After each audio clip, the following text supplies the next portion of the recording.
तो अभी तक हम लोगों ने लास्ट के 2 क्लासों में 1 to 20 और पिछले क्लास में 21 to 40 डिस्कस किया था।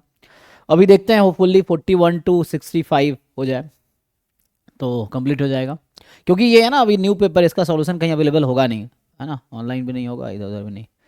तो गेट स्टैट्स लगता है मैं ही कराता हूँ, शायद 1-2 लोग कराते होंगे। तो वैसे भी बाहर सॉल्यूशन है ना रेयरली मिलेगा आपको। तो ठीक है, देखिए। तो ये तो आसान क्वेश्चन है, सिंपल एक्सपेक्टेशन का है। तो अभी जैम में करा रहा था सेम क्वेश्चन। तो इसमें क्या है, X be random variable having discrete uniform distribution. तो आपको ये तो पता ही है कि एक्स का डिस्ट्रीब्यूशन यूनिफॉर्म है 1 3 5 7 99 तक। तो ईच पॉइंट पे इक्वल प्रोबेबिलिटी होगी। तो इसका मतलब ये हुआ कि x is equal to x जो होगा, कितने पॉइंट्स है इसमें, 50 पॉइंट है, x from 1 3 5 and so on up to 99। और ये कह रहा है कि expectation of x is not a multiple of 3। तो एक काम करो, मान लो एक सेट ले लिया, इवेंट ई ले लिया मान लीजिए एग्जांपल के लिए, या कोई भी सेट ले लो जो 15 का मल्टीपल है। तो 15 45 और 75 है ना, यही 3 एलिमेंट है सैंपल स्पेस में जो 15 का मल्टीपल है।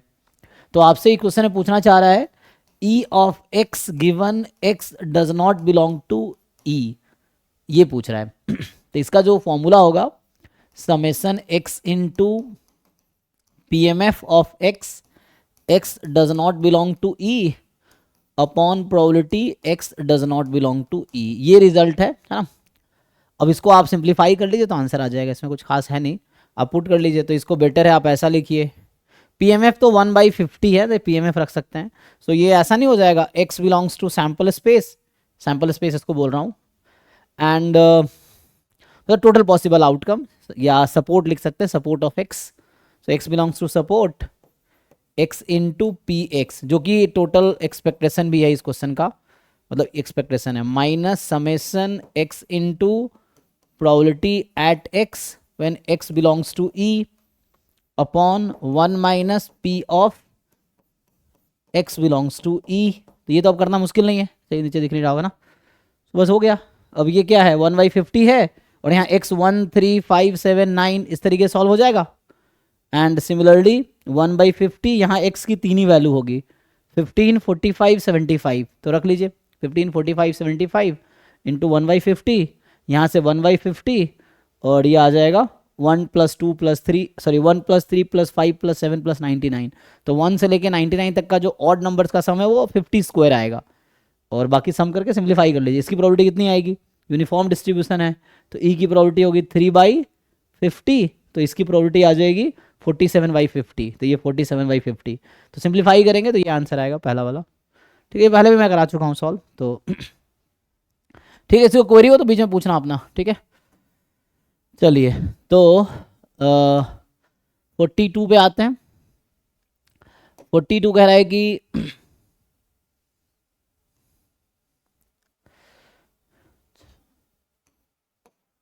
ओके ठीक है, तो ये कर लेंगे तो ठीक है, मैं समझ गया।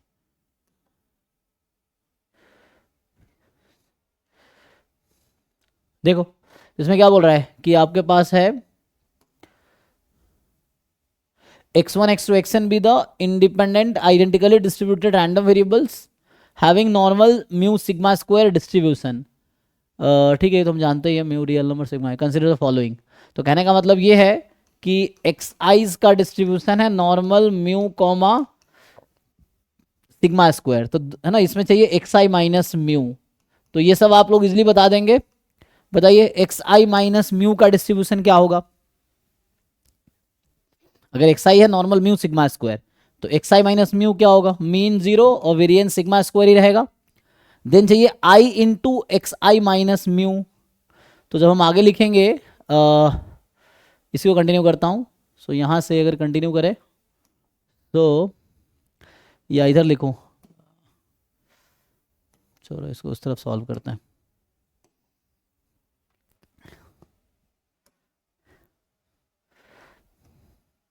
फोर्टी वन हो गया ना, 42 विजिबल होगा, देख लो नहीं तो।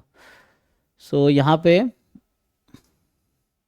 जो 42 नंबर क्वेश्चन आपको कह रहा है कि एक्स आई जो है नॉर्मल म्यू सिग्मा स्क्वायर है, सो एक्स आई minus mu normal 0 sigma square है, I time X I minus mu normal 0 I into sigma square होगा, नहीं I square into sigma square होगा ना, वेरिएंस जब लगाएंगे तो I square into variance of this, so I square into sigma square होगा, ठीक है। एंड नाउ सो हमें क्वेश्चन क्या पूछ रहा है, consider the following if √5 upon sigma 2n minus 1 summation i into x I minus mu has normal 0 1 distribution then n is 2। So simple यहाँ पे है कि आप पहले इसको स्टैंडर्ड बनाओ, तो पहले इसका समेसन ले लेते हैं। तो summation i into x I minus mu I from 1 to n will have distribution normal 0 summation i square into sigma square. अब इसको जब स्टैंडर्ड नॉर्मल में आप लोग कैसे कन्वर्ट करते हैं कि मीन घटा के स्टैंडर्ड डेविएशन से डिवाइड कर देंगे, तो यहाँ होगा समेसन, मीन तो 0 ही है, हाँ, तो आई इंटू एक्स आई माइनस म्यू, मीन तो 0 है, अपॉन रूट अंडर आई स्क्वायर इंटू सिग्मा स्क्वायर, यहाँ आई फ्रॉम 1 to n, एक मिनट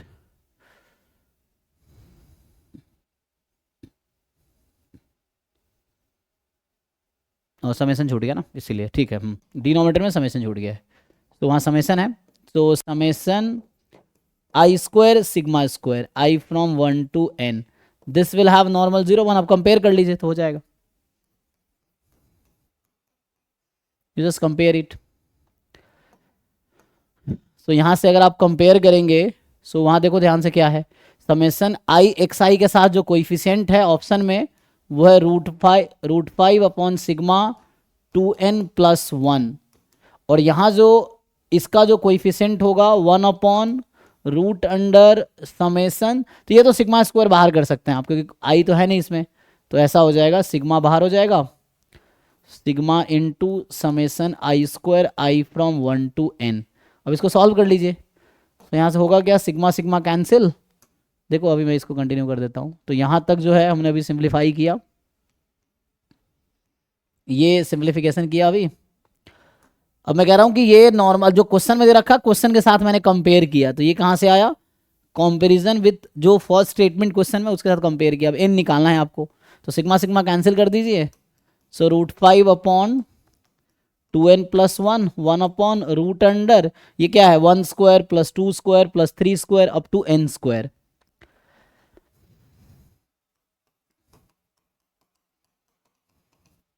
यहाँ से n निकाल लो क्या आता है,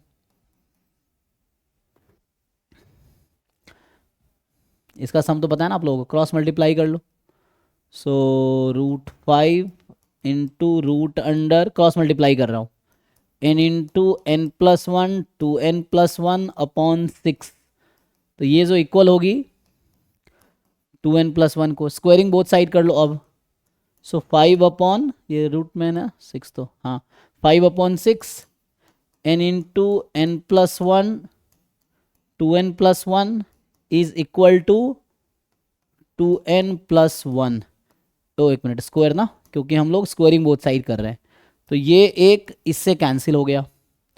अब ये क्वाड्रेटिक को सॉल्व करना जानते हो आप लोग, तो यहाँ से क्रॉस मल्टीप्लाई करेंगे, so 5n square plus 5n is equal to 6 into 2n plus 1, इसको सॉल्व करके देखिए n की वैल्यू 2 ही आएगी, एक नेगेटिव आएगी एक पॉजिटिव आएगी शायद, तो 2 आएगी यहाँ से।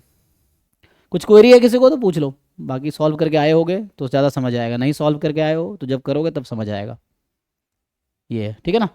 तो जो लोग सॉल्व करके आए उनको समझ आ रहा होगा कि क्या हो रहा है, क्योंकि वैसे तो बिल्कुल नया नया दिखेगा ना सब, ये है जो सॉल्व करके आते हैं उनको फैमिलियर लगता है कि क्या हो रहा है। ठीक है, तो ये पहला स्टेटमेंट ओके है, इसमें n इक्वल्स टू 2 लेके वो 2 दिखा दिया, मतलब तो ऐसा तो नहीं, इसने तो ऐसा नहीं कहा है, इसने कहा है कि ऐसा नहीं कहा n2 है तो ऐसा होगा, हो जाएगा ये इफ एंड ओनली भी यहाँ तो हो जाएगा, लेकिन क्वेश्चन वैसा नहीं कहा ना, सब में नहीं होगा, है सब में नहीं हो सकता, हाँ क्वेश्चन ऐसा थोड़ी कहा है कि if n is 2 then this हाँ, हैपन, ऐसा तो नहीं कहा क्वेश्चन ने, नहीं बोला।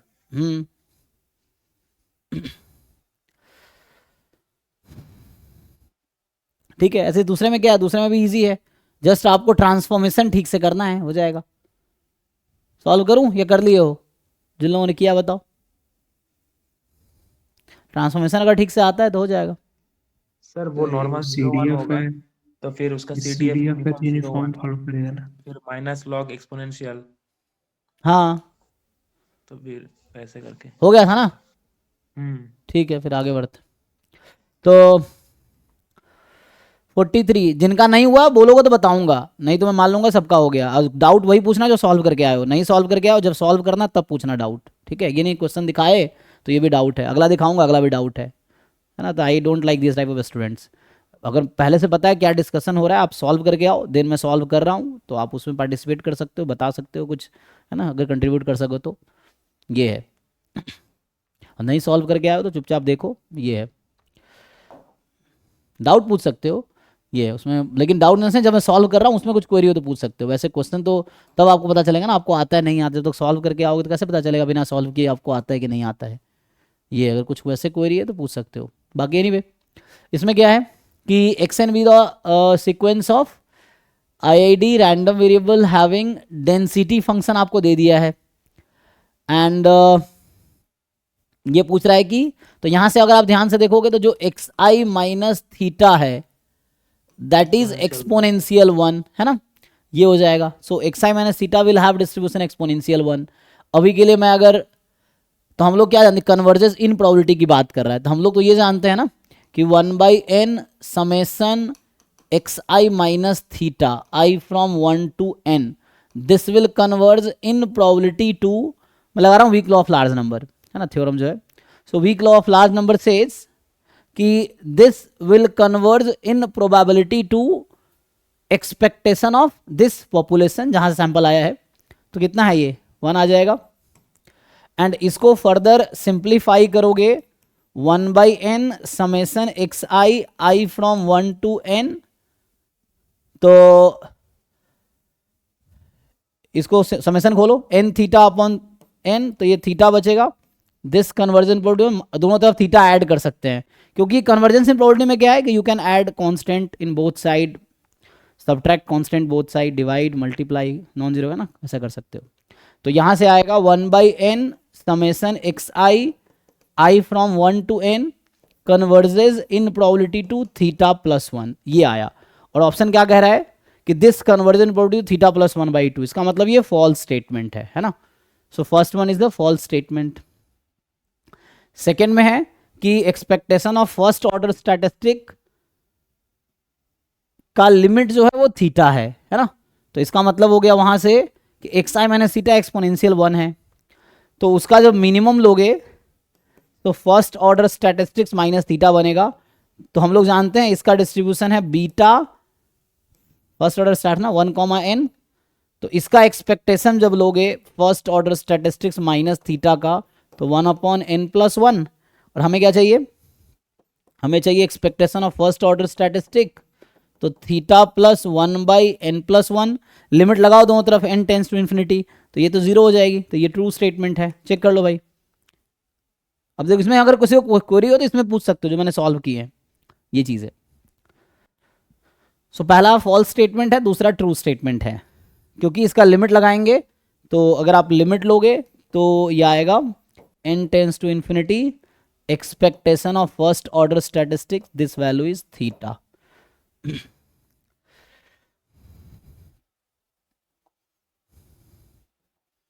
सो नेक्स्ट जो है 44 कह रहा है कि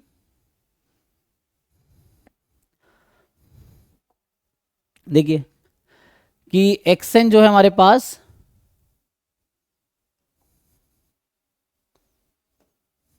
अच्छा तो उस पर आगे, हाँ, तो let X N be a sequence of independent random variables, IID नहीं है, जस्ट इंडिपेंडेंट है, आइडेंटिकली डिस्ट्रीब्यूटेड नहीं है। So X N be a sequence of independent random variables such that X N, okay, so X N का डिस्ट्रीब्यूशन है पॉइसन लैम्बडा एन, ठीक है। सो lambda N हमें दे रखा है लैम्बडा प्लस 1/2n, है ना। तो लैम्डा आइज डिफरेंट है, इसीलिए एक्स आइज का डिस्ट्रीब्यूशन डिफरेंट है, इसीलिए आइडेंटिकली डिस्ट्रीब्यूटेड नहीं है। ठीक है, सो नाउ पूछा गया है which is the following is true. This is unbiased estimator क्या एक्स बार है ना, तो तो यहाँ ऐसा वो गलती नहीं करना कि ई of X bar is mu, वो तब होता है जब आई होते हैं, है ना। तो वैसा नहीं कि ई ऑफ एक्स बार म्यू हो जाएगा, आपको ध्यान देना है ये आई नहीं है, जस्ट इंडिपेंडेंट है, आइडेंटिकली डिस्ट्रीब्यूटेड नहीं है। तो एक्स बार का मीन है ना, लैम्डा डायरेक्ट तो नहीं आएगा, चेक करते हैं क्या आता है। तो हमें क्या करना है, इसका मीन निकालना है, तो क्या होगा जी, चलो चेक करते हैं। तो मतलब मैनुअली फाइंड करेंगे हम लोग। सो 1/n बाहर कर लेते हैं, समेसन भी बाहर हो जाएगा, एंड देन बचेगा आपके पास expectation of X I. So 1/n I from 1 to n, और एक्सपेक्टेशन ऑफ एक्स आई क्या है, lambda I is lambda plus 1/2 की पावर आई, इसको सम कीजिए, है ना। ये ई ऑफ एक्स आई जो है ये है लैम्बडा आई, सो एन है, मतलब यहाँ एक्स एन लिखूंगा तो एन आएगा, आई लिखेंगे तो आई आएगा, तो यहाँ सम करेंगे। सो एन लैम्बडा, और ये तो ज्योमेट्रिक आ गया फाइनाइट टर्म का, नॉट इनफाइनाइट टर्म। एन यहाँ अभी फिक्स, एन इन्फिनिटी तो है नहीं, एन टेंस इन्फिनिटी का ऐसे बोल तो रखा नहीं है। तो फाइनाइट टर्म में आप सम करेंगे तो क्या होता है, 1 से इन्फिनिटी, 1 से एन, ए 1 माइनस आर की power n upon 1 minus r. ठीक है, तो ये कट जाएगा, तो ये अभी फाइनली कहने का मतलब आएगा लैम्बडा प्लस एन से डिवाइड कर दोगे तो 1/n 1 माइनस 1/2 होल की पावर n। तो क्वेश्चन ये है कि क्या एक्स बार का मीन लैम्बडा आया है, answer is no, so this is a false statement, है ना। सो ये तो फॉल्स है, अनबायस्ड एस्टिमेटर तो नहीं है, एक्स बार लैम्बडा का अनबायस्ड एस्टिमेटर नहीं है, क्योंकि आईआईडी नहीं है, मीन लैम्बडा तो है नहीं, लैम्बडा प्लस 1/2n है। सो ये आ गया, लेकिन अगर इसका आप एक्सपेक्टेशन लोगे तो क्या आएगा, इफ वी टेक एक्सपेक्टेशन, क्योंकि हमें आगे चेक करना है कंसिस्टेंट एस्टिमेटर। तो अभी तो मैंने मीन निकाले, सिमिलरली वेरिएंस निकालेंगे तो क्या होगा। तो अभी क्या देखो, जो लिमिट है n tends to infinity expectation of X bar, वो आपकी लैम्बडा आएगी, इट इज फाइन। तो अनबायस्ड तो नहीं है ना। अभी हमने ये चेक कर रहा हूं, तो मीन, अब वेरिएंस निकालो। तो जब आप वेरिएंस ऑफ एक्स बार निकालोगे, सो 1/n² बन के बाहर आएगा, summation variance of X i from 1 to n। अब मीन और वेरिएंस तो पॉइसन में सेम ही होता है, तो ये जहां मीन हमने लिखा था वैसे ही कैलकुलेशन सेम ही होगा, बस n की जगह n² आएगा। ठीक है जी, ये जो 1/n है बस यहाँ 1/n², बाकी कैलकुलेशन सेम होगा, तो बाकी बस एक 1/n एक्स्ट्रा आएगा। तो ये जो वेरिएंस ऑफ एक्स बार आएगा जो मैं कह रहा हूँ, सो वेरिएंस ऑफ एक्स बार आपको मिलेगा लैम्बडा बाई n यहाँ पे प्लस 1/n², 1 माइनस 1/2 की पावर n, ये मिलेगा आपको। ये वेरिएंस की बात कर रहा हूँ, वेरिएंस क्या था, 1 है ना, 1/n बाहर आएगा इससे, फिर समेसन, और इंडिपेंडेंट तो है ही, तो कोवेरिएंस टर्म 0 है। सो ये वेरिएंस ऑफ एक्स आई, और एक्स आई का वेरिएंस यही है लैम्बडा माइनस लैम्बडा प्लस 1/2 की पावर आई, तो इससे आगे सॉल्व हो जाएगा। सो नाउ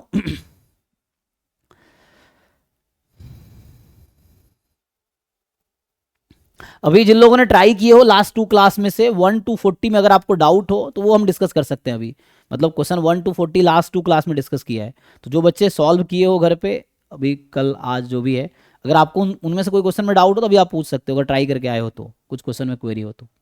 सिमिलरली जैसे अभी मैं कोशिश कर रहा हूँ कि 41 to 65 डिस्कस कर ले, इनमें से जो डाउट रहेगा कल आप पूछ सकते हो, सो दैट मतलब कंप्लीट हो जाता। आपको ये इंश्योर होना है कि आपको सारे क्वेश्चन सॉल्व करना आ रहा है, ये देखना है ना। इससे फर्क नहीं पड़ता कि मैंने कितने कराए हैं, इससे इंपॉर्टेंट है कि आप कितना कर पा रहे हो, वो आपको एग्जाम में हेल्प करेगा। ठीक है, तो अभी के लिए ओके है। अब लिमिट निकालिए इसमें, limit n tends to infinity variance of X bar, तो ये 0 आएगी, यहां से भी 0 आ जाएगी, तो ये 0 आ जाएगी, 0 आएगी ना। तो एक्स बार के मीन लैम्बडा आया लिमिटिंग, और लिमिटिंग वेरिएंस जो है 0 आया, तो ये सफिशिएंट कंडीशन है कंसिस्टेंट होने के लिए। तो कंसिस्टेंट तो है, तो ये कह रहा था ना x bar is a consistent estimator, ये सही है, ये ट्रू है, ये फॉल्स था ना। अब जैसे समेसन एक्स आई कंसिस्टेंट एस्टिमेटर है क्या, तो समेसन एक्स आई का अगर आप निकालते ना तो यहाँ एन लैम्डा आता, तो लिमिट ऑफ ई एक्स बार नहीं, ई of summation x I infinity आएगी, तो वो तो हो नहीं सकता। फिर ये 1/n² है, ये दोनों जीरो हो जाएगा, ई एक्स बार की लिमिट भी जीरो हो जाएगी, ये भी जीरो हो जाएगा, मतलब ये नहीं होगा, कहने का मतलब है ना, जीरो पे चली जाएगी। सो दिस, अच्छा अनबायस्ड एस्टिमेटर तो ये भी नहीं होगा, लैम्डा बाई एन आ जाएगा, अनबायस्ड कह रहा है, ठीक है जी। तो इसमें सिर्फ ऑप्शन बी सही है, तो सिर्फ ये सही है आपका, कंसिस्टेंट एस्टिमेटर है। ओके जी, so sir weak law of large number से डायरेक्ट नहीं हो पाएगा क्या? Weak law of large number का जम्पशन क्या था? जैसे वहां पे जो लेमडा एन है, lambda plus suppose t n है, वो टी एन तो जीरो पे ही जाएगा, हम्म और उसका जो है 1/n समेसन एक्स आई वो तो लेमडा ही आएगा, तो कंसिस्टेंट हो जाएगा। ऐसे कैसे निकालना पड़ेगा पूरा? नहीं नहीं, weak law of large number, central limit theorem, strong law of large number का जम्पशन है आईआईडी होने चाहिए, यहाँ आईआईडी नहीं है,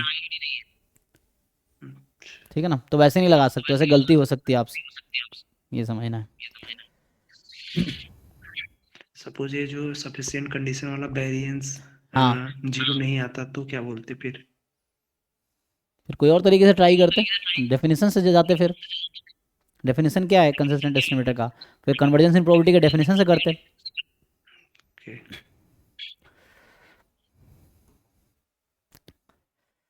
तो चलिए 45 में आइए। तो 45 जो कह रहा है कि ये तो इजी है ना, सिंपल थ्योरम है। तो यहाँ पे है कि x1 x2 x5 मल्टीवेरिएट है ना, नॉर्मल डिस्ट्रीब्यूशन है, साइज 25 का। तो ये है ना ट्राई वेरिएट है, ट्राई वेरिएट नॉर्मल डिस्ट्रीब्यूशन, मतलब मल्टीवेरिएट नॉर्मल डिस्ट्रीब्यूशन में तीन, यहाँ पे डायमेंशन 3 है ईच रैंडम वेरिएबल का। तो आपको पता ही है, जैसे सैम्पल वेरिएंस s² लिखते हैं यूनिवेरिएट केस में, जब हम लोग मतलब इन्फेरेंस में सिंपल हम लोग क्या लिखते हैं, s² होता है 1/n-1 summation xi minus x बार का होल स्क्वायर। तो मल्टीवेरिएट में उसी को हम लोग कैपिटल S लिखते हैं, जो आप s² लिखते हैं यूनिवेरिएट उस वाले में, एस्टिमेशन वाले में, मतलब जो हम लोग इन्फेरेंस पढ़ते हैं, यहाँ पे सिर्फ S लिखते हैं, नोटेशन है ना। तो इसको क्या बोलते हैं, सैम्पल वेरिएंस है ना। तो ये सैम्पल वेरिएंस है and x bar sample mean है, जैसे यूनिवेरिएट केस वैसे ही है। अब B कोई मैट्रिक्स दे दिया आपको, तो एक थ्योरम, जैसे यहाँ पे मैं सिंपली ज़्यादा स्टेट नहीं करूँगा, सिंपल थ्योरम है, जो लोग, क्योंकि ऑब्वियसली जो लोग यहाँ पे हैं सिलेबस पढ़ लिए होंगे, और सिलेबस नहीं पढ़ें तो पहले सिलेबस पढ़िए, फिर जाए क्वेश्चन होगा आपसे, है ना। ये है, तो जैसे वहाँ पे होता है कि n-1 इन्फेरेंस में n-1 s² by sigma square will have chi square n-1 distribution, है ना। सो जब नॉर्मल पॉपुलेशन है साइज n का, मतलब आपने सैंपल लिया नॉर्मल से, तो वैसा थ्योरम आता है। तो यहाँ पे क्या आता है, n-1 into s will have distribution, क्या होता है जी, विसार्ट p होगा। तो p यहाँ क्या है, 3 है ना, p यहाँ 3 है, तो और कितना, हाँ मतलब अच्छा वैसे मैं थ्योरम लिखूँ तो n-1 सिग्मा, यही ना, ये थ्योरम है, मैं सिर्फ थ्योरम की बात कर रहा हूँ। तो ये एक, तो ये थ्योरम है सिंपल। अब होता क्या है, जैसे यहाँ पे बी मैट्रिक्स लगा दिया, तो मान लीजिए बी मैट्रिक्स है, इसका रैंक कितना है, अगर बी मैट्रिक्स है जिसका रैंक r है एग्जाम्पल के लिए, तो क्या होता, n-1 time B S B transpose, मैं थ्योरम ही लिख रहा हूँ, ये थ्योरम का पहला पॉइंट है, थ्योरम का दूसरा पॉइंट है, according to this condition this will have distribution what. यहाँ रैंक से मतलब नहीं आता है। नहीं नहीं, यहाँ पर रैंक अगर मान लीजिए ID बी का में रैंक हो जाएगा वो उसका ऑर्डर में। अगर इसका रैंक सेकेंड रो 0 होता तो भी सेम आंसर होता, नहीं I don't think. chi square में वो रैंक से मतलब होता है। नहीं नहीं, यहाँ पे देखना पड़ेगा यहाँ शायद, डिमोटेड देखना पड़ेगा। एनीवे यहाँ पे रैंक 2 है तो उसका कोई चक्कर नहीं है, क्योंकि रैंक 2 है तो उससे कोई दिक्कत नहीं है। अगर यहाँ पे ऑर्डर होगा बी डैश मैट्रिक्स का, वो आपका वो वेरिएट हो जाएगा बस। हाँ वो तो हम समझ रहे हैं जो कह रहे हैं, उसकी दूसरी लॉजिक ये भी है कि इसका रैंक भी 2 है, तो मे बी यहाँ पे होना हो, लेकिन थ्योरम तो है रैंक के रैंक सेंस होता में। है तो क्योंकि अगर मैं एग्जांपल दे रहा हूँ 0 0 0 लगा दो, आप डिस्ट्रीब्यूशन निकाल के देखो, वो chi स्क्वायर आ जाएगा, विसार्ट नहीं आएगा। मतलब अगर मैं कह रहा हूँ आप इसको 0 कर दो, ठीक है ना, अब नहीं इसको आप इसको 0 कर दो, अब निकालो ये मैट्रिक्स, तो इसका डिस्ट्रीब्यूशन आएगा विसार्ट 1 है ना, फिर ये मतलब जो भी, तो सॉरी ये 3 है 1 कॉमा आपका 24 जो भी आएगा, है ना, क्या आता है बी सिग्मा, पहले इसका लिख देता हूँ ना। तो ये ऐसा होगा, आर अगर रैंक है तो WR सॉरी डब्ल्यू आर कह रहा हूँ, यहाँ पे तो वही रहेगा, कितने आ रहे होगा ना, हाँ यहाँ पे तो चेंज हो जाता है ना, एक मिनट रुक जाओ, पहले तो लिखना पड़ेगा ठीक से मैं दोबारा लिख देता हूँ। रैंक इंपॉर्टेंट है, आप थ्योरम ठीक से देखिए, रैंक इंपॉर्टेंट है, ठीक है ना। तो जैसे आप मैनुअली डिसाइड करके देखो ना, मान लो 0 0 0 रख दो, आप वैसे ही डिसाइड करके देखो क्या बनेगा, इसको पूरा मल्टीप्लाई करो, फिर देखो बनेगा क्या, है ना। तो वो 0 आ जाएगा, तो उससे चेक। और जहां तक मैंने पढ़ा है उसमें रैंक का रोल है, यहाँ पर रैंक 2 है इसलिए कोई प्रॉब्लम नहीं हो रहा है, क्योंकि इसका डिस्ट्रीब्यूशन ये 2x2 की मैट्रिक्स भी आएगी और इसका रैंक भी 2 है, तो इससे कोई दिक्कत नहीं हो रहा है ना। लेकिन अगर ये रैंक 1 का होता, मैं कह रहा हूँ अगर ये 0 तीनों 0 हो जाता तो चेंज होगा डिस्ट्रीब्यूशन, आप चेक करना, ठीक है, फिर डिस्कस करेंगे, दोबारा डिस्कस कर सकते हैं हम लोग। तो अभी मैं सीधा थ्योरम लिख देता हूँ, तो यहाँ पे कोई दिक्कत नहीं है। जो थ्योरम है m क्रॉस n है ना, तो ठीक है, यहाँ तो 2x3 का ही मैट्रिक्स है और यहाँ पे हो क्या रहा है, रैंक 2 है ना, कोई दिक्कत नहीं है, ठीक है। अभी सिंपल थ्योरम लिख लेते हैं। n-1 s विल, यहाँ पर डिस्ट्रीब्यूशन क्या दे रखा है आपको, सो विसार्ट ये होगा p और n-1 कॉमा सिग्मा, तो थ्योरम क्या बनेगा यहाँ पे, अभी हम लिख देता हूँ, ठीक है, उसके लिए। सो n-s b और s b ट्रांसपोज, इसका क्या थ्योरम बनेगा बताइए, जो आप जानते हैं। सो विसार्ट में क्या आएगा, बी का रैंक आएगा अंदर n-1 जैसे कि है सिग्मा। ठीक है, अभी रैंक आप m ले लीजिए, कोई दिक्कत नहीं है, ठीक है। ये b जो है रैंक m है उसका, जैसे m क्रॉस n की मैट्रिक्स है ना, तो रैंक m है, जैसे इसमें है सेम क्वेश्चन लेते, रैंक m है, तो क्या बनेगा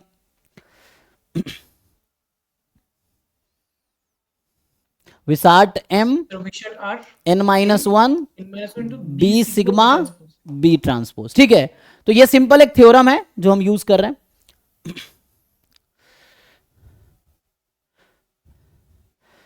सो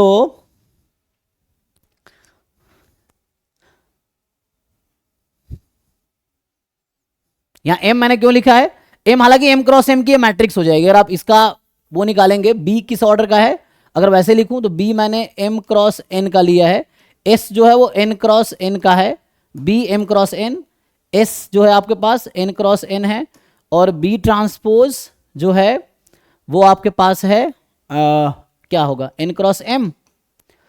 मैं एक प्रॉपर थ्योरम लिखा देता हूं जो मैंने एक बुक से लिखा है, तो मैं आपको रेफरेंस मतलब इवन रिसर्च पेपर से मैं देख रहा था। सो वो थ्योरम है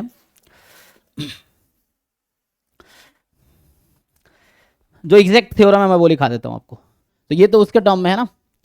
अगर मैं ऐसे आपको कुछ रिजल्ट वैसे ही पढ़े होंगे आपने कोर्स में, तो पढ़े ही होंगे, लेकिन फिर भी, तो ये जो एग्जैक्ट स्टेटमेंट था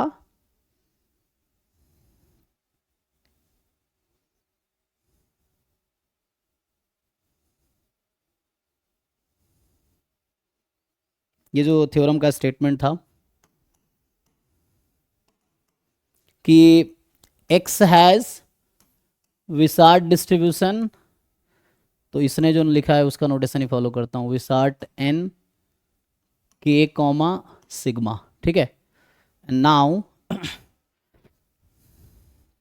सिग्मा पॉजिटिव डेफिनेट मैट्रिक्स है ना, sigma is positive definite matrix,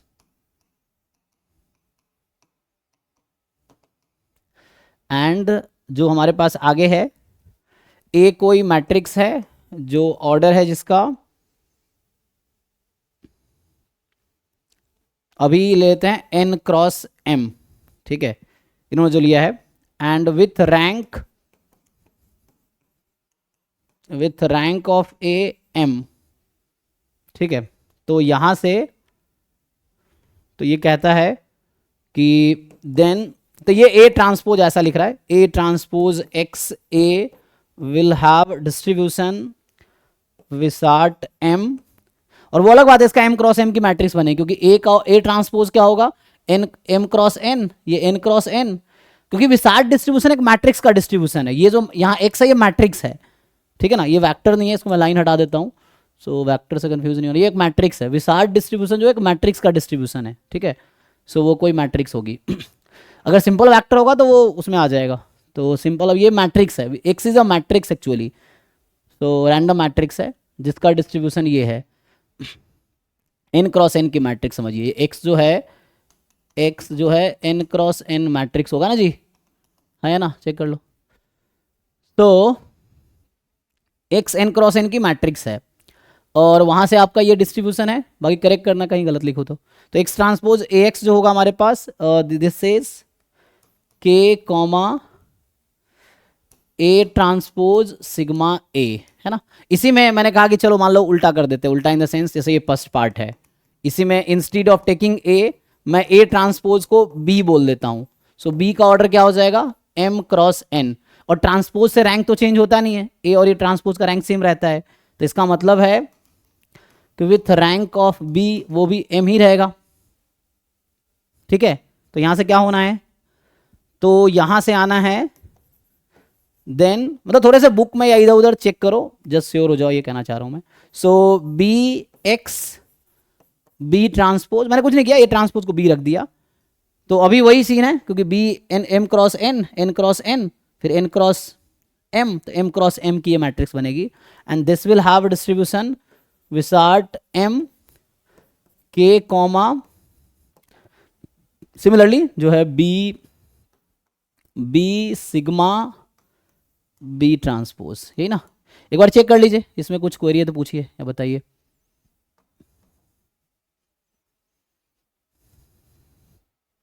ठीक है, तो ये भेज दूंगा, ये आज ही मैं देख रहा था जस्ट, क्योंकि मैं क्वेश्चन इसको देख रहा था, क्योंकि मल्टीवेरिएट और रिग्रेशन मैंने नहीं पढ़ाए हैं, तो मुझे उसको सॉल्व करने के लिए खुद देखना पड़ता है कौन सा थ्योरम यूज होगा, है ना, ये चीज़ है। क्योंकि जब पढ़ाते हैं तो सारी चीज़ें याद रहती है, क्योंकि रिसेंटली पढ़ाया है, तो लास्ट ईयर ही मैंने नहीं पढ़ाए थे दोनों सब्जेक्ट, और इस बार भी नहीं पढ़ाए हैं, तो इस तरह से एनीवे ये थ्योरम यूज करेंगे। तो अभी के लिए सीधा सीधा क्वेश्चन पे आते हैं। तो ये थ्योरम आप यूज कर लेंगे तो इजीली आपका आंसर आ जाएगा, मैं कहना चाह रहा हूँ सिंपल, है ना। ये एक थ्योरम यूज कर लो, इससे आपका आंसर आ जाएगा। तो यहां पे क्या है, एक्चुअली जो B S B transpose matrix है वो 2x2 की मैट्रिक्स आएगी, है ना। अगर आप देखेंगे कि, तो सीधा टू द पॉइंट मैं क्वेश्चन का ही सॉल्यूशन लिख देता हूं। तो एक तो हम लोग ये जानते हैं कि ये जो n यहाँ पे 25 है, इस क्वेश्चन में n 25 है, तो 24s will have Wishart distribution of order 3 और 24 कॉमा सिग्मा, ठीक है। और जो इसने लिखा है 24 B S B transpose will have Wishart distribution 2 order होगा। ये ऑर्डर ऑफ द मैट्रिक्स है, मैं कह रहा हूं विसार्ट डिस्ट्रीब्यूशन एक मैट्रिक्स का डिस्ट्रीब्यूशन होता है, रैंडम मैट्रिक्स का, ठीक है।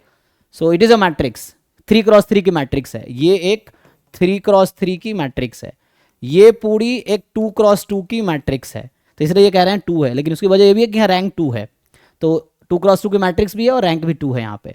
सो यहाँ से आएगा 24 comma B sigma B transpose, ठीक है।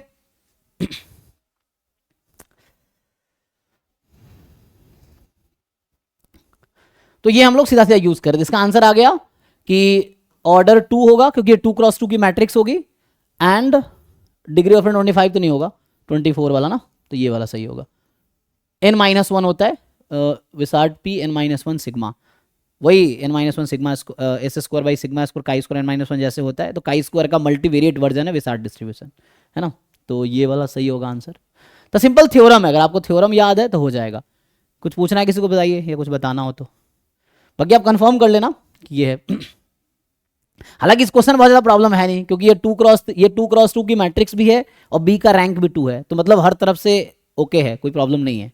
प्रॉब्लम तब होता है जब ये 1 रैंक की मैट्रिक्स हो जाती, तब प्रॉब्लम आती। ठीक है जी, आगे बढ़े। तो इसका सिंपल है। नेक्स्ट जो है ये सिंपल रिग्रेशन का है, तो यहाँ पे सीधा फॉर्मूला बेस्ड है ना। मैं वही रिग्रेशन के लिए भी वही नोट्स देख रहा था, वो जो सलभ सर का नोट्स है ना, उसमें भी ये डायरेक्टली दोनों डायरेक्ट रिजल्ट है, थ्योरम है दोनों, कहने का मतलब ये है। तो जिन लोगों ने थ्योरी पढ़े हैं, डायरेक्ट रिजल्ट है ये कि Y I is beta naught plus beta 1 X I plus epsilon I, बाकी कंडीशन तो पता ही आपको। So beta I is the least square estimator of beta I, मतलब बीटा नॉट हैट जो है और बीटा 1 हैट। सो हम लोग जानते ही हैं S X Y S X X Y bar minus beta 1 hat X bar, ठीक है जी, यही है। तो ये आपको दे रखा है, जैसे पहले सेकेंड वाला part expression for the covariance, ये डायरेक्ट फॉर्मूला है, कोई बताइए what is the formula of beta naught hat beta one hat? याद है किसी को? Minus minus X bar by A से स्क्वायर, स्क्वायर हुआ कि नहीं? नहीं स्क्वायर नहीं होगा, S X x sigma square, यही ना? सिग्मा हाँ। ठीक है, थैंक यू। तो ये थ्योरम है, मतलब सिंपल थ्योरम है कि ये आप कहीं भी देखेंगे, कोई भी रिग्रेशन का नोट्स में, बुक में, लेक्चर में, तो आपको ये मिल जाएगा कि covariance of beta naught hat beta one hat, ये थ्योरम फॉर्मूला है, तो ये आ जाएगा। तो ये कह रहा है कि एक्सप्रेशन जो है वो सिग्मा स्क्वायर उसमें नहीं आएगा, तो गलत कह रहा है ना, तो ये गलत कह रहा है, फॉल्स स्टेटमेंट है। इन्वॉल्व तो हो रहा है। पहला पे आइए, कह रहा है कि 95% joint confidence region for beta naught beta one is the region bounded by an ellipse. True है कि फॉल्स है? भी थ्योरम है डायरेक्टली, उन्होंने क्लियरली लिखा हुआ है, मैं नोट्स में देखा ना, सीधा सीधा जो इक्वेशन आती है वो इलिप्स की इक्वेशन आती है। क्या इक्वेशन आती है मैं लिख देता हूँ। सो ये आती है, किसी को याद है? What is the 95% confidence interval for beta naught beta one, joint confidence interval? उस नोट्स में है ना, क्लास में सर ने भी कराए होंगे जो लोग लेक्चर अटेंड किए होंगे, तो और उनके नोट्स में भी है। क्या आता है फॉर्मूला? ये कुछ ऐसा है, n-2/2, फिर यहाँ पे sum of square due to regression residual ना, और इनटू में ये कुछ आता है n into beta naught hat minus beta naught whole square, मतलब थोड़ा सा लेंदी सा फॉर्मूला है, plus 2 summation x I beta naught hat minus beta one into beta one hat minus beta one, and आगे plus summation x I square beta one hat minus beta one whole square, ये है, and this is less than equal to F distribution with degree of freedom 2n-2 alpha. मैं यहाँ थोड़ा correction करूंगा कि जो class में मैंने नोटेशन यूज किए हैं क्रिटिकल पॉइंट के लिए, मैं वही यूज कर रहा हूँ। आप अगर सर का नोट्स देखेंगे तो वो उल्टा लेते हैं। कहने का मतलब जब मैं क्लास में नोटेशन यूज करता हूँ तो मैं ऐसे यूज करता हूँ ना, कि जैसे अगर मैं काई स्क्वायर का बना रहा हूँ, एग्जाम्पल के लिए दे रहा हूँ, तो मैं लिखता हूँ काई स्क्वायर एन अल्फा, तो मैं मानता हूँ अल्फा इधर है, 1 - अल्फा इधर है, और जो सलफ सर का नोट्स है उसमें उन्होंने उल्टा लिया हुआ है, तो कोई दिक्कत है उसके अकॉर्डिंग उसमें देखोगे तो 1 - अल्फा लिखा होगा। मैं जो नोटेशन, ये मैंने अपने नोटेशन के हिसाब से लिखा है, ठीक है, वहाँ पर उन्होंने, क्योंकि मैं मानता हूँ अल्फा लिखा था, आगे की प्रोबेबिलिटी अल्फा है, पीछे की 1 - अल्फा है, तो ये लेस देन इक्वल टू है, तो ये 1 - अल्फा है, तो मेरा ये नोटेशन है, उसमें उन्होंने वैसा लिखा होगा, ठीक है ना। तो कहने का ये मतलब एफ में भी सिमिलर होगा, तो मैं तो ग्राफ बना समझा रहा हूँ। So this the region. और ये कुछ वैसे ही आपको अगर पता हो, एक्स स्क्वायर प्लस 2xy या x square plus y square plus XY is equal to 0, ये किसका इक्वेशन है? ये तो पता ही होगा, x square by a square plus y square by b square बराबर 1, एलिप्स का। ये तो इलिप्स है। तो वो बस इलिप्स वो है जिसका सेंटर है ना 0 0 है और एक्सिस एक्स और वाई वो एक्सिस है। स्टैंडर्ड वाला है और ये हाँ, और ये थोड़ा सा आप शिफ्ट कर दोगे तो वैसा वो इक्वेशन बन जाएगी। तो ये इलिप्टिक इक्वेशन है डायरेक्टली। तो कहने का मतलब ये ट्रू स्टेटमेंट है, ये डायरेक्ट थ्योरम है ना। उसमें उन्होंने नोट्स में लिखा हुआ है this is an ellipse that cover 95% probability, मतलब 1 - alpha probability that beta naught and beta one are contained simultaneously in this plane inside this, है ना। सो ये है, मतलब this is equation of ellipse है। तो ये ट्रू स्टेटमेंट सिंपली, अगर थ्योरी पढ़ा आपने तो डायरेक्टली आ जाएगा। तो पहला ट्रू है, दूसरा फॉल्स है तो दोनों थ्योरम ही है, इसमें कुछ खास है नहीं, है ना। अब एग्जाम में अगर आप ड्राइव करने पे आओगे तो आपको 10-15 मिनट तो लगेंगे ड्राइव करने में, इसका निकालोगे तो उसके याद रखना पड़ेगा आपको, ये भी याद रखना पड़ेगा इसमें आ जाओ। नेक्स्ट जो है कि f-2 से 2 to r एक कॉन्टिन्यूअस फंक्शन है। So which of the following statement is are true? ये 4 ऑप्शन है, दिख रहा है ना, ठीक है। देखिए, सो नाउ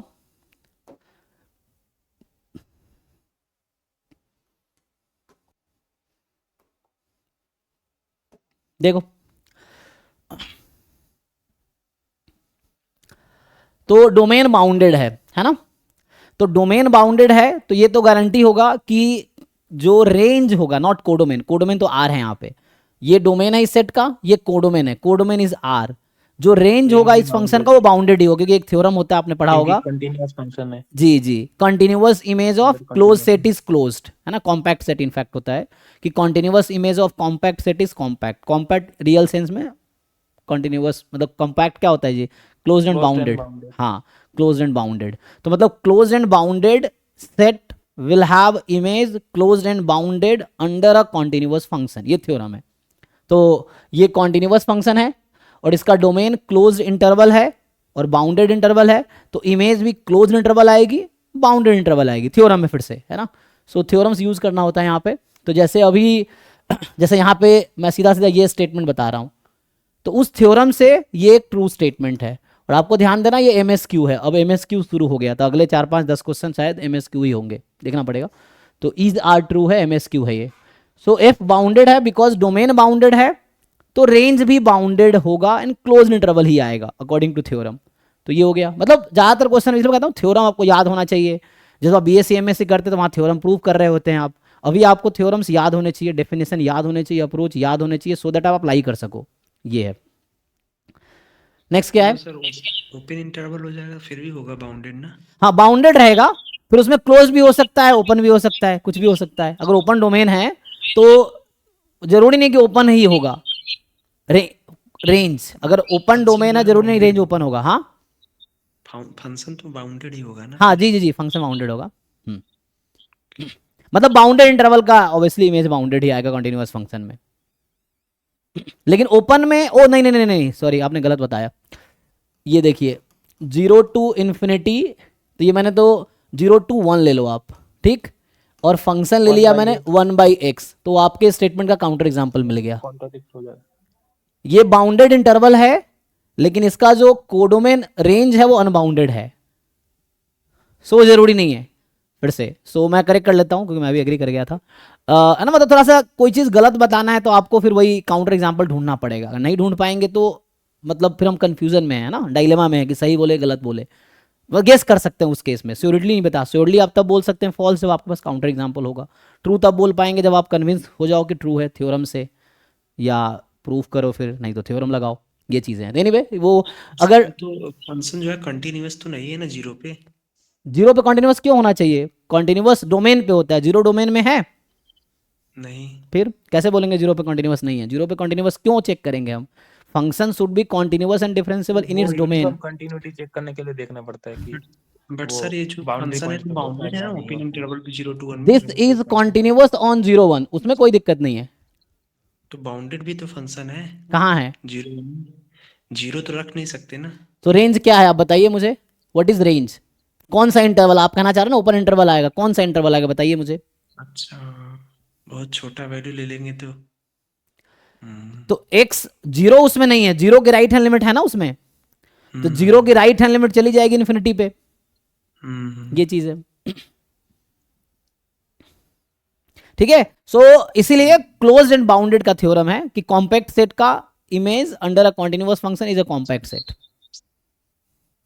क्लोज होना पड़ेगा इंटरवल। जी, क्लोज के लिए गारंटी है, ओपन के लिए कोई गारंटी नहीं है, हो भी सकता है बाउंडेड, नहीं भी हो सकता है। मैं दूसरा एग्जांपल लेता तो वो हो जाता है, जैसे एक्स ले लो आप, ओपन इंटरवल 0 1 डोमेन है, एक्स ले लो फंक्शन, तो हो गया। लेकिन एक काउंटर एग्जांपल इनफ है फॉल्स कहने के लिए, ये चीज़ है। सो ठीक है, तो ये स्टेटमेंट ट्रू है because of closed and bounded interval. And next है, आपको और याद हो क्या, डिफरेंशिएशन अंडर इंटीग्रल साइन क्या है, कौन सा थ्योरम है? Leibniz theorem of differentiation under integral sign, वो लगाओ। अगर ये लगाओगे तो आपको पता चलेगा कि एफ डैश एक्स जो आएगी वो एफ एक्स आएगी, और एफ एक्स ऑलरेडी, तो ये उससे डेरिवेटिव एग्जिस्ट करेगी कैपिटल एफ की हमेशा। सो this is differentiable on 0 2, yes, तो ये भी ट्रू स्टेटमेंट है because derivative will be F x, और एफ एक्स यहाँ कॉन्टिन्यूअस है तो उसका अजम्पशन रहता है कि एफ एक्स कॉन्टिन्यूअस होना चाहिए, तो वो है, ठीक है। तो सिंपल है ना, आप Leibniz rule of differentiation under integral sign लगाएंगे तो ये आ जाएगा। सो डिफरेंशिएबल तो है, सर ये डिफरेंशिएबल पूछा है ना? तो डेरिवेटिव एग्जिस्ट कर रही है ना। डिफरेंशिएबल इज कंटीन्यूअस, लेकिन कंटीन्यूअस डिफरेंशिएबल होता है। किसको डिफरेंशिएबल पूछा है, ध्यान दो, स्मॉल एफ को कैपिटल एफ को? अच्छा, कैपिटल को पूछा है ना? ओ हाँ, है ना, हमें पूछा कैपिटल एफ डिफरेंशिएबल है कि नहीं, तो कैपिटल एफ का डेरिवेटिव एग्जिस्ट तो कर ही रही है, वो स्मॉल एफ आ रही है एक्चुअली। इनफैक्ट डेरिवेटिव भी कॉन्टिन्यूअस है यहाँ पे, डिफरेंशिएबल तो है ही कैपिटल एफ, और कैपिटल एफ का जो डेरिवेटिव वो कॉन्टिन्यूअस भी है। Yes sir. एक वर्ड यूज होता है कंटिन्यूअसली डिफरेंशिएबल, जो मैथ्स वाले बच्चे होंगे, है ना। तो जी सर। ठीक है, तो यहाँ पे ये ट्रू है बिकॉज कैपिटल एफ की डेरिवेटिव एग्जिस्ट कर रही है, that's why capital F differentiable function है। ठीक है, स्मॉल एफ को कुछ नहीं कह सकते है ना, वो देखना पड़ेगा उसके लिए। तो कैपिटल एफ डिफरेंशिएबल है।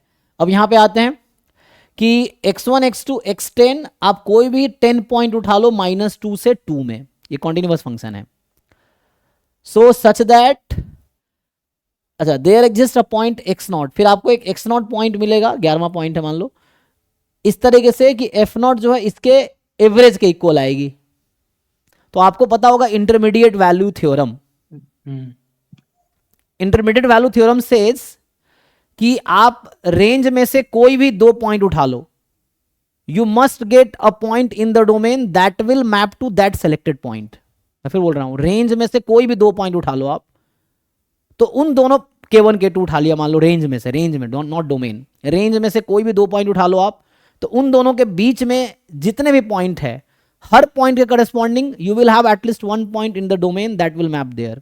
तो यहां आपको वही समझना है एक्चुअली। तो एक तो अप्रोच ये है कि 10 नंबर का एवरेज है, तो आप ये जरूर जानते होंगे कि 10 नंबर्स का जो एवरेज होगा वो हमेशा उन 10 में जो स्मॉलेस्ट है उससे ज्यादा होगा, और उन 10 में जो लार्जेस्ट है उससे कम होगा। ये बेसिक एवरेज का कॉन्सेप्ट है ना, कि average will always lie between max और मीन, मैक्स मीन के बीच में ही आएगा एवरेज। सो यहां से मैं ये बोलना चाहता हूं कि जो fx0 है that will be less than equal to f of x capital M। तो x capital M is a point that corresponds to the, that is a point of maxima of function, समझ लो, in this 10 points. इन 10 में कोई तो एक ऐसा point होगा जहां पे फंक्शन हाईएस्ट वैल्यू अटेंड कर रही होगी, इनमें से कोई एक ऐसा पॉइंट होगा जहां पे फंक्शन स्मॉलेस्ट वैल्यू अटेंड करेंगे। कंपैरिजन सिर्फ 10 पॉइंट में हो रहा है, नॉट ऑन फुल डोमेन। मैं बोल रहा हूं कि fx1 fx2 fx3 fx4 fx10 10 numbers मेरे पास आ गए, इन 10 में कोई तो मैक्सिमम होगा, कोई तो मिनिमम होगा, तो जो पॉइंट मैक्सिमम जनरेट कर रहा है वो ये नंबर है जो मैक्सिमम है उनमें से, और जो मिनिमम है उसको मैं ऐसा बोल देता हूं स्मॉल m xm। तो xm मतलब इनमें से एक पॉइंट है जिसके करस्पॉन्डिंग फंक्शन की स्मॉलेस्ट वैल्यू मिल रही है out of this 10 points. xm एक ऐसा पॉइंट है जिसके करस्पॉन्डिंग ये है, और fx0 इन 10 का एवरेज है, तो इन दोनों के बीच आएगा। अब यहां लगा लीजिए इंटरमीडिएट वैल्यू थ्योरम। सो ये है K1, ये है K2, so you must get a point in the domain that will correspond to this value।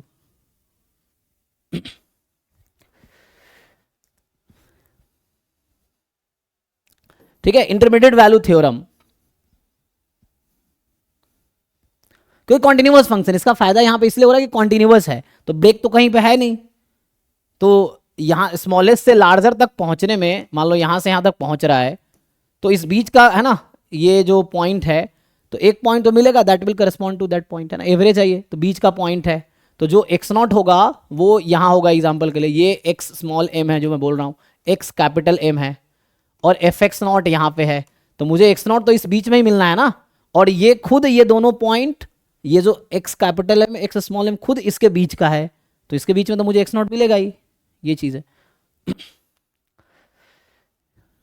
ठीक है ना, जैसे मान लो यहाँ पे 2 है, इधर -2 है मान एग्जाम्पल के लिए, तो उस बीच में तो मिलना ही ना, कॉन्टिन्यूअस है ना, तो ये है fx0 इन दोनों के बीच है, तो इंटरमीडिएट वैल्यू थ्योरम का जरूर एक पॉइंट आपको मिलेगा डोमेन में जो करेस्पॉन्ड करेगी उस वैल्यू को, क्योंकि कॉन्टिन्यूअस है इस वजह से, तो ब्रेक तो कहीं हो नहीं रहा, तो मिलना ही है। ठीक है, तो ये भी एक ट्रू स्टेटमेंट है। नेक्स्ट पे आते हैं, कह रहा है कि if small f is differentiable eight 0, और f0 ऑलरेडी 0 कर रखा है इन्होंने, तो पूछ रहा है, तो पहला 3 स्टेटमेंट ट्रू है। ठीक है, तो मैं थोड़ा आगे बढ़ाता हूं इसको, फोर्थ वाला मुझे चेक करना है, समझिए। तो ये कह रहा है कि f डिफरेंशिएबल है 0 पे, बता दिया पहले ही, तो मतलब ये बताने का मतलब है f'0 एग्जिस्ट, क्योंकि यहां पे यूज कर रहा है इसीलिए।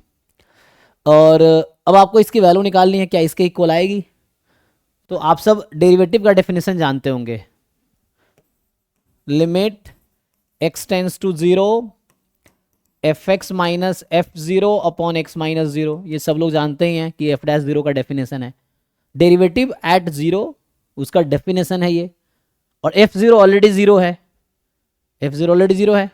तो इस क्वेश्चन में particularly x tends to zero, f x upon x will be f zero.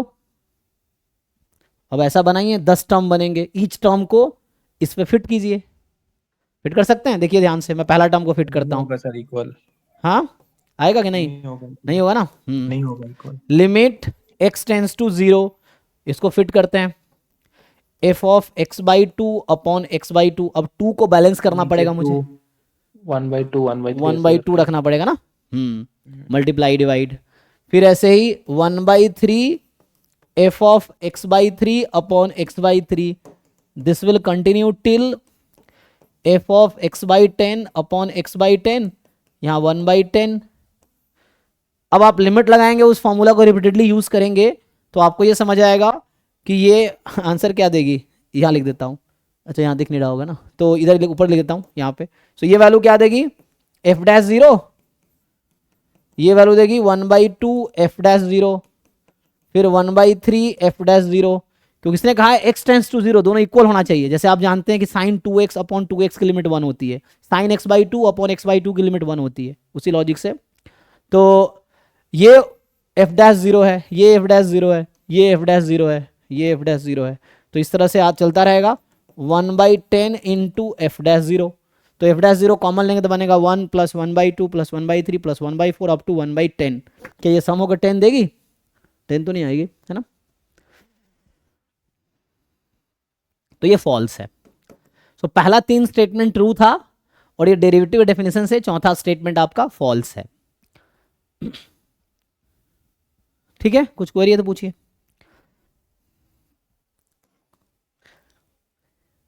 सो इस क्वेश्चन में है ना A B C true statement है और डी वाला फॉल्स स्टेटमेंट है। अच्छा अब NAT स्टार्ट हो गया क्या? नहीं, अच्छा ये भी MS की हुई है, ठीक है। देखिए तो पढ़िए ठीक से, ये सब थोड़े ना जैसे थ्योरेटिकल है, मतलब क्या थ्योरम बेस्ड क्वेश्चन हो गया, ये भी थ्योरम बेस्ड क्वेश्चन ही है।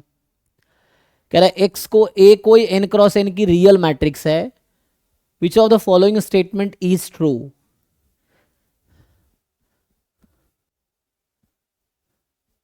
थोड़ा सा ना एनालिसिस यहाँ यूज होगा, रीएनालिसिस ना, ठीक है। सो कह रहा है कि ए कोई सिमेट्रिक मैट्रिक्स है, ए कोई सिमेट्रिक मैट्रिक्स है, और इसका क्या मतलब है, ए कोई सिमेट्रिक मैट्रिक्स है, इसका मतलब है कि ए की जो भी आइगन वैल्यू होगी वो पॉजिटिव होगी, सॉरी नॉट पॉजिटिव, रियल होगी, रियल होगी, है ना। सो ए की आइगन वैल्यू रियल होगी, ये तो पता है। तो लैम्बडा मान लीजिए ए की आइगन वैल्यू, तो वो रियल नंबर आएगी, उसकी गारंटी है। अब कह रहा है such that A plus epsilon I, तो इसकी आइगन वैल्यू आएगी लैम्बडा प्लस एप्साइलॉन, ठीक। अच्छा ये बोल रहा है कि this is a positive definite matrix, तो ए सिमेट्रिक है तो ए प्लस एप्साइलॉन आई भी सिमेट्रिक मैट्रिक्स होगी, और symmetric matrix is positive definite if and only if all eigen value are positive. यहाँ positive definite, positive semi definite है, तो symmetric matrix is positive semi definite if and only if all eigen values are non negative, if and only if, ठीक है। तो कहने का मतलब ये है कि ये सिमेट्रिक है, ये भी सिमेट्रिक है, और ये पॉजिटिव सेमी डेफिनेट है। तो symmetric matrix is positive semi definite if and only if all eigen values are non negative. और साथ में देखो, ध्यान से देखो, है for every epsilon more than zero, epsilon arbitrary है, फॉर ऑल एप्साइलॉन, तो हम कुछ भी एप्साइलॉन ले, ये पॉजिटिव आना चाहिए। तो एनालिसिस क्या कहता है जी, ये स्टेटमेंट क्या इंप्लाई करती है, कोई बताओ एनालिसिस वाले लोग। For any epsilon more than zero,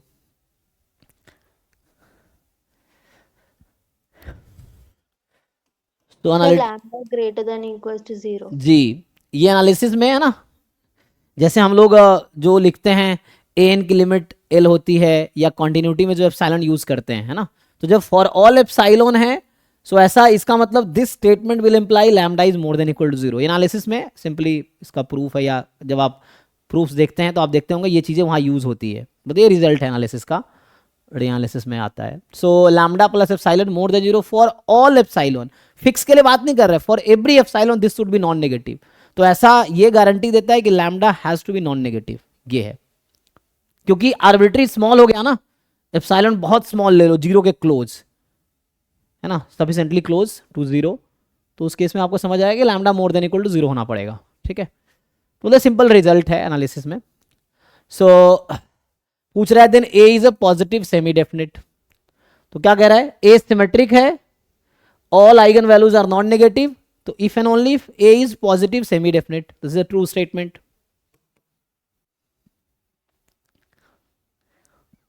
अच्छा सर, ये यहाँ पे जो लेमडा है जी निगेटिव भी हो सकता है, इसलिए lambda greater than or equals to 0 हुआ.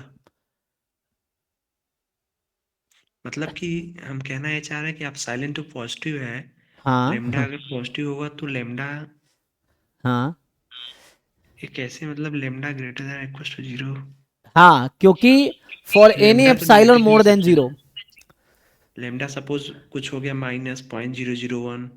नहीं हो सकता ना. चलो एग्जांपल के लिए, चलो -0.00000001 कर देता हूँ आपके सेटिस्फेक्शन के लिए, ये लैम्डा है. सर उसके लिए कोई एक इप्सिलॉन तो हमें मिल ही जाएगा. हाँ, तो एक मुझे एप्सिलॉन मिल जाएगा जो इसको नेगेटिव बना देगा, तो कॉन्ट्रडिक्शन आ जाएगी. तो यहाँ लॉजिक ये है कि एप्सिलॉन आर्बिट्री है, इस वजह से एप्सिलॉन को 0 रख दो. आप 0 रख नहीं रहे हैं, मैं समझाना चाह रहा हूं कि 0 क्यों हो रहा है. आपने ये लैम्डा लिया, मैं एप्सिलॉन इससे छोटा ले लूंगा. मतलब एप्सिलॉन कहने का मतलब मैं यहाँ पे लेता हूँ एग्जांपल के लिए, मुझे है ना, तो और डेसिमल बढ़ा के. हाँ डेसिमल बढ़ा के ले लो. तो क्या ये पॉजिटिव रहेगा? नो. लेकिन तो कॉन्ट्रडिक्शन, इसी स्टेटमेंट का कॉन्ट्रडिक्शन आ जाएगा. ठीक है, ठीक. ये कंडीशन ऐसा कर रहा है फॉर ऑल. अगर फिक्स एप्सिलॉन होता ना तो हम वैसा नहीं कर पाते, कि कोई पर्टिकुलर एक एप्सिलॉन के लिए ऐसा हो रहा होता तो ऐसा नहीं कर पाते हम. ये arbitrary for any epsilon this should hold. तो फॉर एनी तभी होल्ड करेगा जब ऐसा होगा, वरना एक पर्टिकुलर आप लैम्डा फिक्स करोगे, उसके लिए मैं एक एप्सिलॉन ढूंढ लूंगा जो कि इसको कॉन्ट्रडिक्ट कर देगा. ये है. सर इप्सिलॉन के केस में हमेशा फॉर एवरी होता है, मतलब रियल में. हाँ, वहां पे जब लिखते हैं, जैसे प्रूफ लिखते हैं ना, जैसे आपको याद होगा, जैसे मैं अगर एग्जांपल दूं कि जब आप ये लिखते हैं कि limit of n tends to infinity, तो वो लॉजिक जो आप लगा रहे हैं, तो वहां भी वो लॉजिक लगाइए तो आपको समझ आएगा ऐसा क्यों हो रहा है. क्या लिखते हैं आप यहाँ पे कि for all epsilon more than 0 there is delta more than 0 such that an minus l less than epsilon. तो आप भी यहाँ सोच सकते हैं कि हो सकता है an और l डिफरेंट हो, लेकिन यहाँ कैसे हम बोलते हैं कि an की सारी वैल्यू l के नेबरहुड में आ जाएगी, ऑलमोस्ट l के इक्वल आ जाएगी ना, क्योंकि हर एप्सिलॉन के लिए होल्ड कर रहा है. तभी हम बोल रहे हैं कि an जो है l के सफिशिएंटली क्लोज है. या कैसे आप लिखते हैं कि limit of fx x tends to c fc हो जाता है कॉन्टिन्यूअस फंक्शन के लिए. तो यहां भी यही डिफरेंस आता है कि fx minus fc less than epsilon for all epsilon more than 0. तभी जाके बोलते हैं ना कि fx की लिमिट जो है, जब x बहुत क्लोज है तो fx c के इक्वल आ जाता है. एनीवे मतलब ये तो रिजल्ट है, इस तरह के बहुत हमने यूज किए हैं, क्योंकि तो मेरा भी मैथमेटिक्स का बैकग्राउंड रहा है, तो मुझे तो ये थोड़ा आइडिया है. ठीक है. सो सर आपको तो बहुत कुछ याद है मैथमेटिक्स. हाँ, मतलब वो तो प्रैक्टिस होते हुए तो याद रह जाता है, समझ के, तो जितना प्रैक्टिस करोगे उतना. वो तो मेरा क्लास में ही प्रैक्टिस होते रहते हैं चीज़ें, इसीलिए. तो ठीक है, तो ये तो ट्रू स्टेटमेंट है. और अब कह रहा है एन ऑड है, तो आप लोग जानते होंगे एन ऑड है, और for N E square matrix A minus A transpose is skew symmetric, है ना. 0 हो जाएगा. और ऑड ऑर्डर के स्क्यू सिमेट्रिक मैट्रिक्स का डिटरमिनेंट 0 ही आना है, क्योंकि एक आइगन वैल्यू 0 मिलना ही है. कि एक आइगन वैल्यू 0. हाँ, तो होना ही है. तो ये नॉट इन्वर्टिबल होगा, ये भी ट्रू स्टेटमेंट है ना. Any odd order skew symmetric matrix will have at least one eigen value 0. ठीक है, तो ये स्क्यू सिमेट्रिक है, ऑड ऑर्डर है. इवन होता तो जरूरी नहीं ट्रू होता, ऑड है इसलिए जरूरी है ट्रू है कि इन्वर्टिबल नहीं होगा. मतलब एक आइगन वैल्यू 0 तो होगी ही ऑड ऑर्डर के स्क्यू सिमेट्रिक मैट्रिक्स में, बिकॉज अगर नॉन जीरो होगा तो complex root comes in pair, है ना, इस तरह से.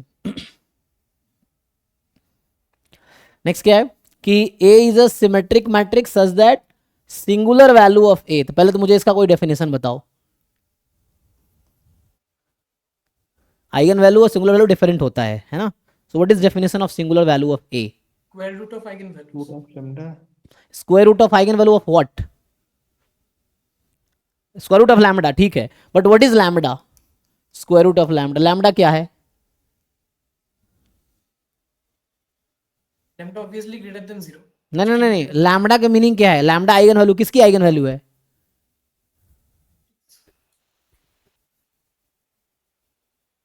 और इसलिए आप यहां भी फंसेंगे, क्योंकि जिनको सिंगुलर वैल्यू डेफिनेशन नहीं पता, दोनों ऑप्शन डिसाइड ही नहीं कर पाओगे, क्योंकि आपको एक्चुअली पता ही नहीं सिंगुलर वैल्यू क्या होता है, तो कैसे आप डिसाइड कर लोगे ऑप्शन ट्रू है कि फॉल्स है? डेफिनेशन पूछ रहा हूं, what is definition of singular value? Lambda is not eigen value of A, मैं पहले ही बता देता हूं, ये नहीं। ट्रांसपोज ए की हाँ, eigen value. A transpose A की। सो होता क्या है, ए का अगर सिंगुलर वैल्यू निकालना है तो हम क्या करते थे, हमने क्लास में डिस्कस किया है कि ए ट्रांसपोज ए की आइगन वैल्यूज निकालो, फिर उसका स्क्वायर रूट लो, तो वो जो पॉजिटिव स्क्वायर रूट्स आएगी, इसलिए सिमेट्रिक मैट्रिक्स का ही हम लोग सिंगुलर वैल्यू डिकम्पोजिशन करते हैं, क्योंकि वहां श्योरिटी रहता है कि रियल आइगन वैल्यू आएगी, तो कॉम्प्लेक्स नहीं आएगी ना। तो सिमेट्रिक है तो क्या है, सिंगुलर वैल्यू ऑफ ए है ना, सिंगुलर वैल्यू डिकम्पोजिशन यहाँ पे आता है, तो positive square root of lambda जो होगा, सो यहाँ पे lambda is eigen value of A transpose A, not A, ठीक है ना। सो ए ट्रांसपोज ए की आइगन वैल्यू लैम्डा है, उसका जो स्क्वायर रूट है positive square root, this is the singular value of A, ठीक है, तो डेफिनेशन हो गया। अब समझिए, कह रहा है ए सिमेट्रिक है इस तरीके से कि सिंगुलर वैल्यू ए का ऑल स्ट्रिक्टली पॉजिटिव है, तो ए पॉजिटिव डेफिनिट होगा। तो इसका क्या मतलब है कि ए की सारी आइगन वैल्यू पॉजिटिव हो जाए। अभी बताया था मैंने कि symmetric matrix is positive definite if and only if all eigen value are positive. तो ये पूछना चाह रहा है कि सिंगुलर वैल्यू अगर पॉजिटिव है, सॉरी स्ट्रिक्टली पॉजिटिव, मतलब ये आपको गिवन है कि सिग्मा जो पॉजिटिव है, तो क्या ये इंप्लाई करेगा कि ए की आइगन, नॉट लैम्डा दिस, ये लैम्डा वहां तो लैम्डा जो यूज किया वो हमने इसका यूज किया, ए का कुछ और होगा ना, तो लैम्डा ए ट्रांसपोज जो मैं वहां लैम्डा लिखा हूं वो ए ट्रांसपोज ए की आइगन वैल्यू है, और यहां पूछ रहा है ए की, ए इज पॉजिटिव डेफिनेट, तो मतलब ए की जो आइगन वैल्यू आएगी, तो मैं म्यू कर देता हूं, मान लो mu A is the eigen value of A, so ये पॉजिटिव होगा क्या, ये पूछ रहा है।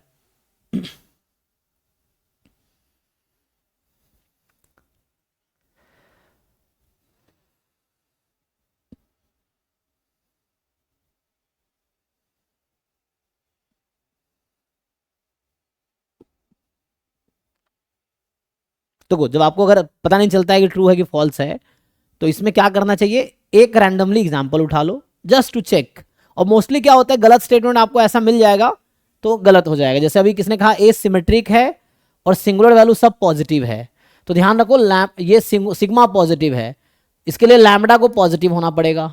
लैम्डा किसका, ए ट्रांसपोज ए है, तो ए ट्रांसपोज ए मैट्रिक्स की आइगन वैल्यू पॉजिटिव होगी। तो मुझे आप खुद सोचो कि ए ट्रांसपोज ए की आइगन वैल्यू पॉजिटिव है, तो क्या ये गारंटी देगा कि ए की आइगन वैल्यू भी पॉजिटिव होगी? ये पूछ रहा है यहां पे, यहां से पता है मुझे ए ट्रांसपोज ए की आइगन वैल्यू पॉजिटिव है, ठीक है, नहीं तो कॉम्प्लेक्स नंबर आ जाएगी ना वो। सो ए ट्रांसपोज ए मैट्रिक्स की आइगन वैल्यू पॉजिटिव है, सो डज इट इंप्लाई कि eigen value of A is also positive? यही पूछना चाह रहा है ऑप्शन आपसे इनडायरेक्टली। तो आप कोई ऐसा मैट्रिक्स बनाओ कि ए ट्रांसपोज ए की आइगन वैल्यू पॉजिटिव हो जाए और ए की आइगन वैल्यू पॉजिटिव ना हो, तो काउंटर एग्जांपल हो जाएगा वो।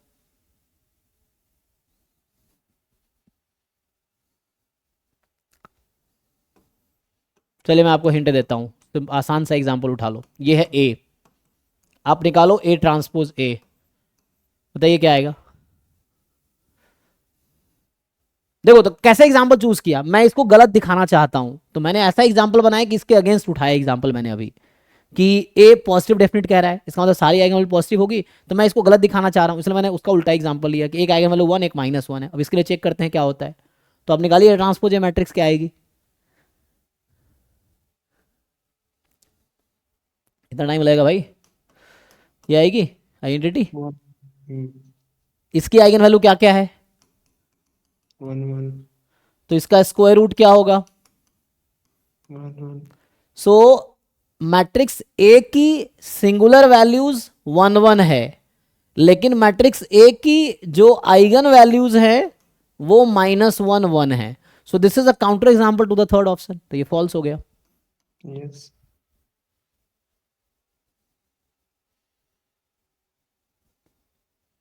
ठीक है, तो इसने कहा था सिंगुलर वैल्यू पॉजिटिव है, मतलब है ना, तो ए ट्रांसपोज ए की आइगन वैल्यू पॉजिटिव आएगी, एंड देन आपके पास तो ए की जरूरी नहीं आइगन वैल्यू पॉजिटिव आएगी, मैंने अभी दिखाया ना कि ए की आइगन वैल्यू -1 1 है, ए ट्रांसपोज आइडेंटिटी है तो इसकी आइगन वैल्यू 1 1 है, तो ए ट्रांसपोज ए की आइगन वैल्यू का स्क्वायर रूट। फोर्थ पे आते हैं, कह रहा है if 1 is the only singular value of A, फिर से सिंगुलर वैल्यू वर्ड यूज कर रहा है, अब कह रहा है कि 1 is the only singular value of A, ये भी सुटेबल एग्जांपल हो सकता है, लेकिन देखते हैं क्या हो रहा है। लेकिन बट इससे मिल रहा है। लेकिन अनफॉर्चुनेटली ट्रू बता रहा है ना, अब सॉरी मुझे क्या पता ट्रू है फॉल्स, मुझे पता नहीं ना, कहने का मतलब ये एग्जांपल सपोर्ट कर रहा है ना, अगर ये गलत कर देता तो यही काउंटर एग्जांपल हो जाता। अब कोई एग्जांपल सपोर्ट कर रहा है डज नॉट गारंटी कि ऑप्शन ट्रू है, जैसे अभी मैंने यही एग्जांपल मैं कह रहा हूं कि 1 is the only singular value of A, तो ए की सिंगुलर वैल्यू तो 1 1 ही आई है, तो यही सुटेबल एग्जांपल है कि ए के पास ये है, लेकिन हो क्या रहा है, ए इज ऑर्थोगोनल, कह रहा है देन ए इज ऑर्थोगोनल, तो आप चेक करेंगे ये ऑर्थोगोनल है, ए ट्रांसपोज आई हो गया। तो क्वेश्चन है क्या कोई इसका काउंटर एग्जांपल है, तो आप कोशिश कर सकते हैं, नहीं तो आप सिंगुलर वैल्यू डिकम्पोजिशन पे आइए। आपको याद है ए का सिंगुलर वैल्यू डिकम्पोजिशन क्या होता था, फॉर्मूला क्या है सिंगुलर वैल्यू डिकम्पोजिशन का, ए को हम किसके इक्वल लिखते हैं, फॉर्मूला याद है किसी को, what is singular value decomposition of A, formula जैसे डायगोनलाइजेबिलिटी में होता है ना कि P transpose A, V transpose.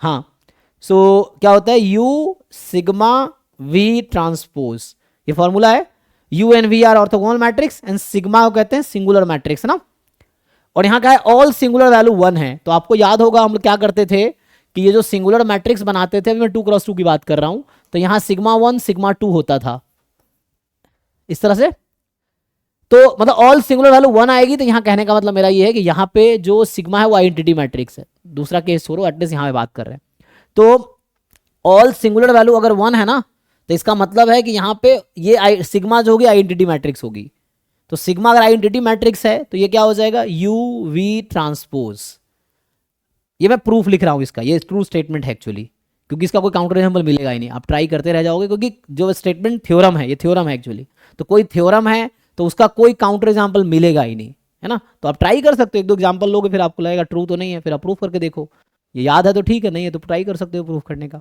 ये सो ये हो गया, तो सिग्मा क्योंकि ऑल सिंगुलर वैल्यू 1 है तो सिग्मा आइडेंटिटी मैट्रिक्स है, तो ये आ गया। अब खुद आप निकालो यहां से, इस कंडीशन से यू फाइंड ए ट्रांसपोज ए, किसने क्या कहा है ए इज ऑर्थोगोनल, तो ऑर्थोगोनल के मुझे क्या चेक करना पड़ेगा, ए ट्रांसपोज ए आई आता है क्या, तो मैं क्या करूंगा ए ट्रांसपोज यहां से निकालो जरा, तो इसका जब ट्रांसपोज लोगे तो आएगा वी यू ट्रांसपोज, ये बनेगा, और ए रख दो यहाँ पे, ए है U U transpose, sorry U V transpose है ना, यू वी ट्रांसपोज। अब आपको पता होगा कि orthogonal U and V are orthogonal matrix, ये सिंगुलर वैल्यू डिकम्पोजिशन फॉर्मूले से आता है, ये जो फॉर्मूला था सिंगुलर इसमें, तो उसमें है कि U and V are orthogonal matrix, ठीक, तो यू यू ट्रांसपोज क्या होता है orthogonal I, V V transpose I, तो ये आई आ गया, तो this is a proof, first line second line इतना ही प्रूफ है इसका, तो इससे प्रूफ हो गया कि ए इज ऑर्थोगोनल, क्यों, क्योंकि ए ट्रांसपोज ए आई आ गई, तो अगर ऑल सिंगुलर वैल्यू 1 है किसी मैट्रिक्स का तो वो पक्का ऑर्थोगोनल होगा, ये थ्योरम है, उसको मैंने यहाँ प्रूफ कर दिया, इससे 2 लाइन का प्रूफ है बस। तो यहां से सिंपली आप इजीली दिखा पाएंगे कि ए ट्रांसपोज ए आपको आई मिलेगा, ठीक है, तो ये डी स्टेटमेंट जो है ट्रू है।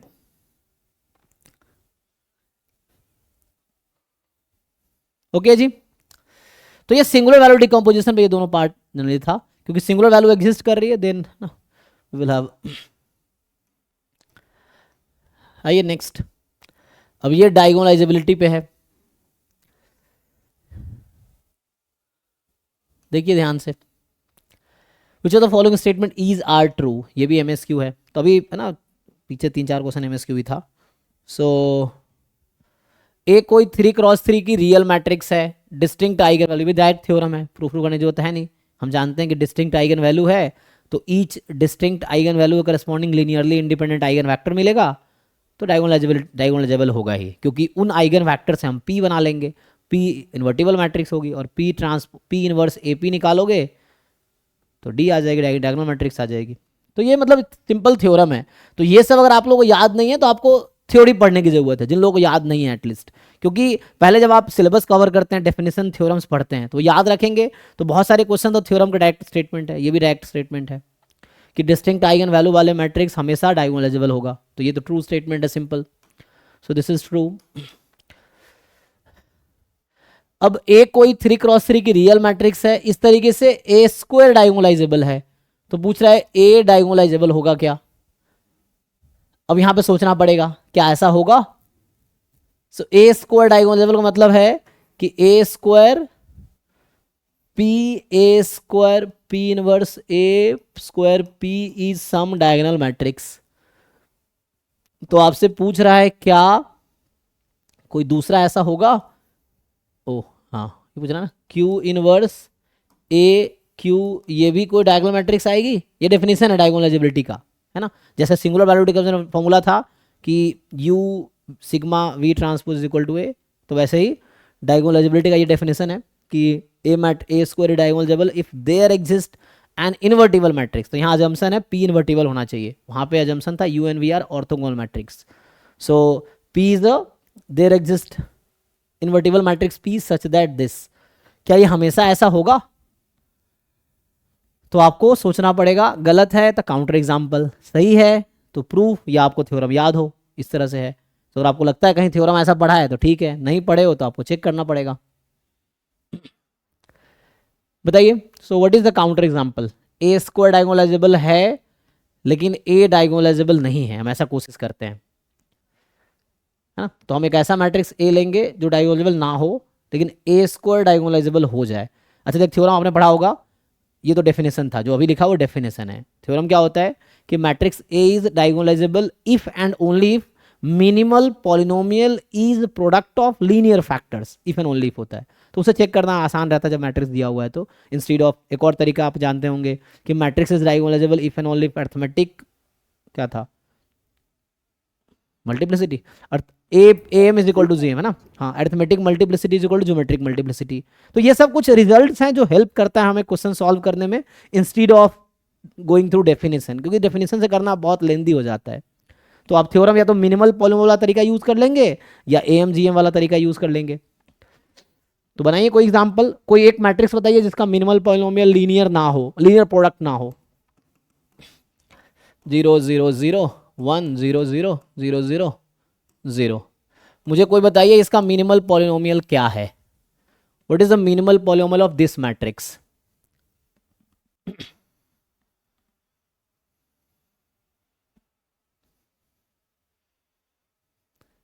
एक काम करते हैं, 1 ले लेता हूं, तो 0 0 1 इसकी आइगन वैल्यू है ना। अब यहाँ 1 कर दिया, चलो अब निकालो आप। अभी है first row 0 1 0, second row 0 0 0, third row 0 0 1। इसका मिनिमल पॉलिनोमियल बताइए क्या आएगा। पता होगा आपको, minimal polynomial is the least degree polynomial that matrix satisfies. ये x minus one, x into x minus one.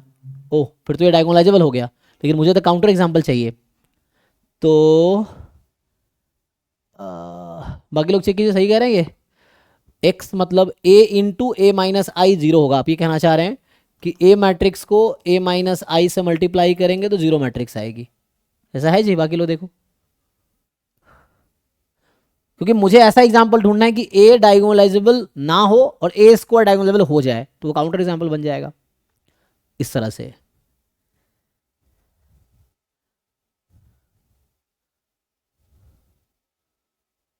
बाकी लोग वेरीफाई कर लिए, देख लेना। सो आपको ये चेक करना है कि इस मैट्रिक्स में a into A minus I 0 matrix आएगी प्रोडक्ट करने पे।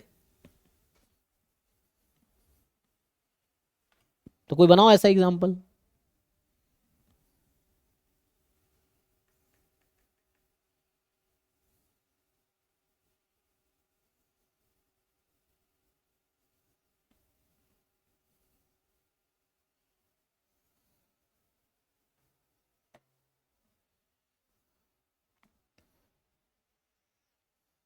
तो a माइनस आई जब लिखेंगे हम लोग तो ऐसा होगा -1 -1 -1 एंड 1 0 0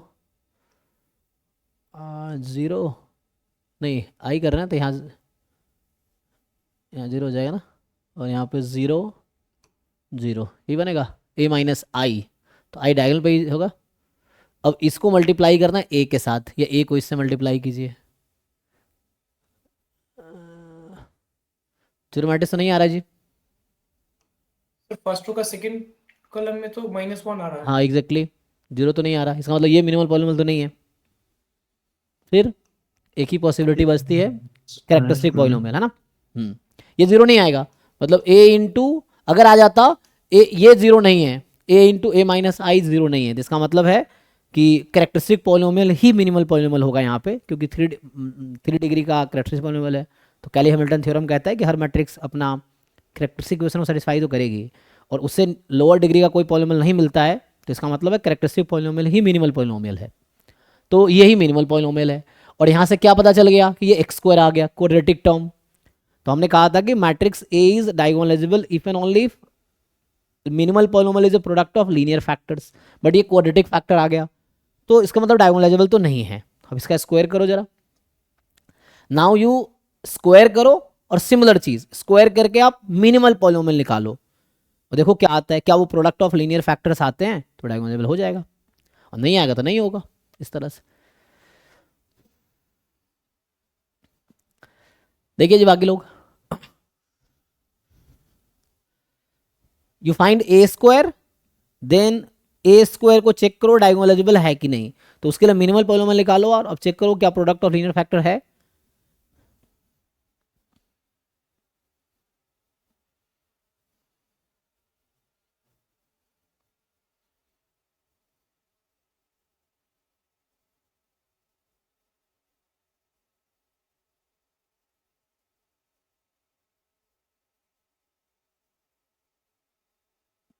कितना टाइम लगेगा?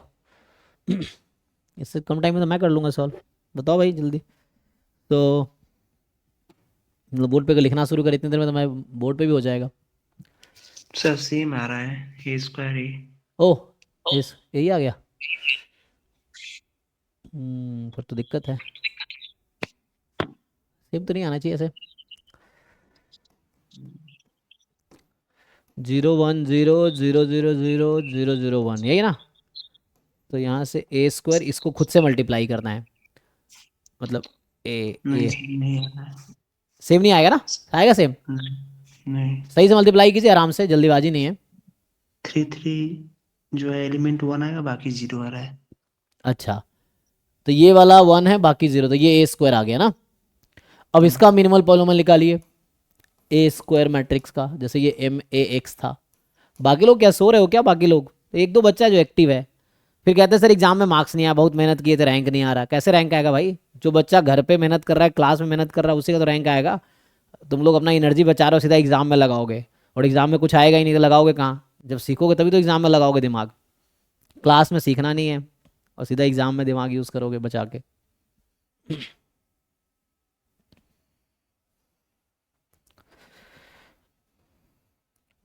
साथ में कैलकुलेट, एक तो सर्दी का समय है, आधे बच्चे तो सो रहे होंगे ये पता है मुझे ये दिक्कत है। बस ये शाहरुख खान की मूवी जैसे देख रहे होंगे। अब यहाँ पे कोई रोमांटिक सीन तो आने वाला है नहीं, ऐसी बोरिंग चीज़ें चलती रहेंगी तो इसलिए पेन पेपर उठाओ और कैलकुलेशन करो।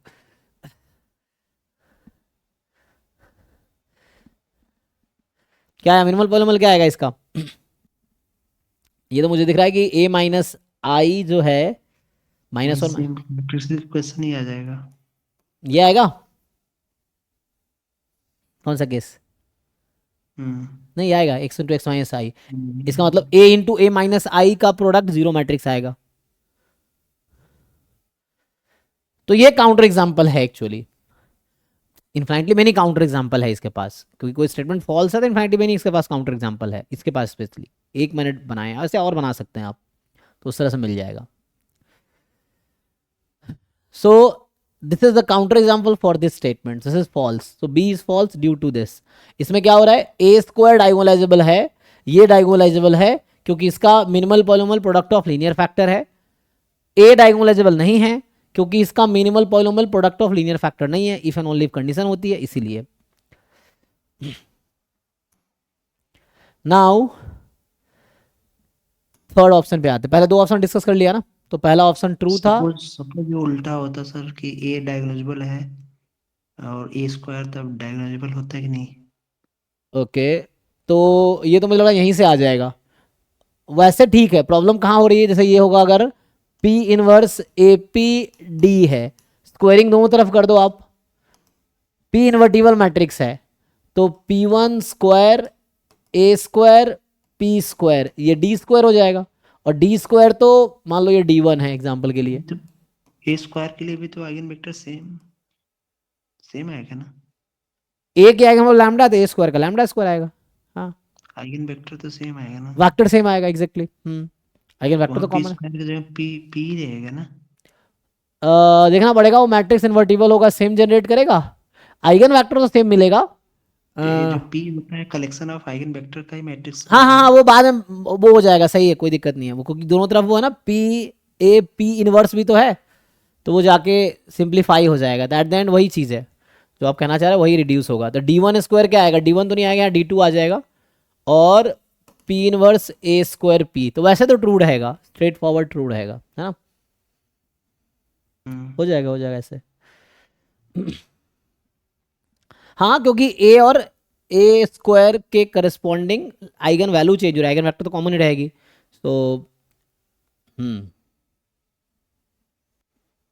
लेकिन फिर भी मैं ना सेफ साइकिल पी स्क्वायर लिख रहा था मैं, ए बी बराबर लैम्डा वी ना, और दोनों तरफ ए से मल्टीप्लाई कर दिया हमने, तो यहाँ आएगा लैम्डा ए वी, तो ये हो गया लैम्डा स्क्वायर वी, है ना, और यहाँ ए स्क्वायर वी बराबर लैम्डा स्क्वायर वी, ऐसा है।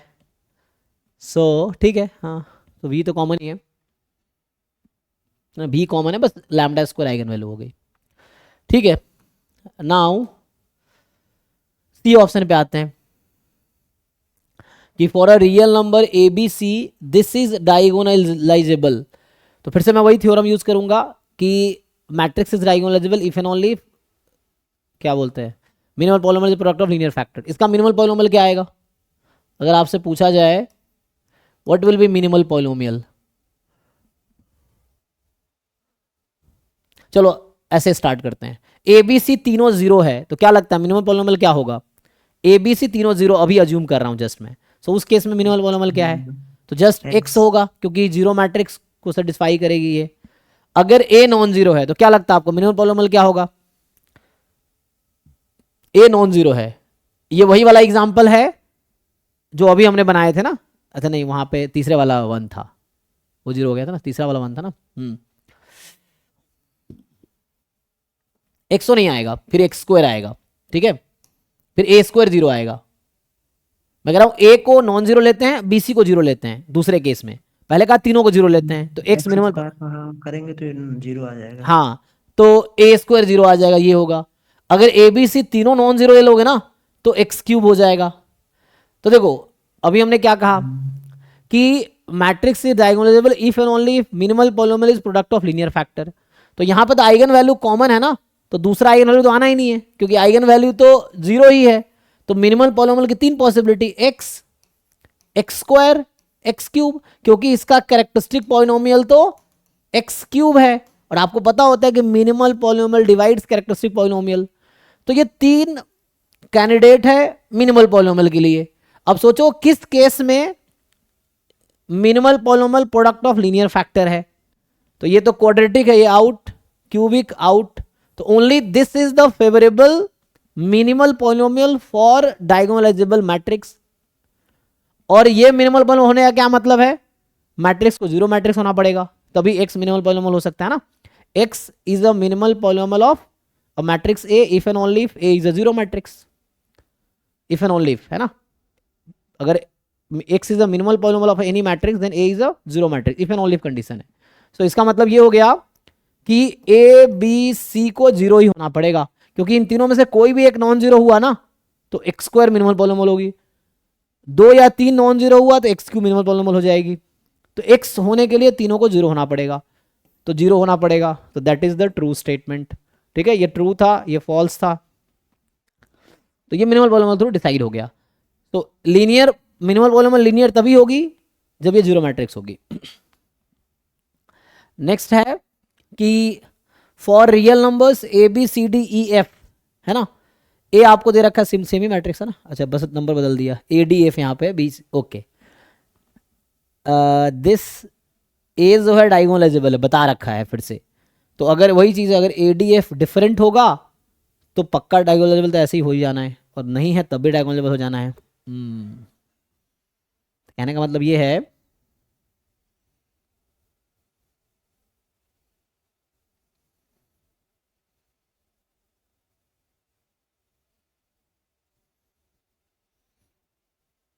देखो, मतलब ABCDEF का कोई भी वैल्यू ले तो ये डायगोनलाइजेबल है।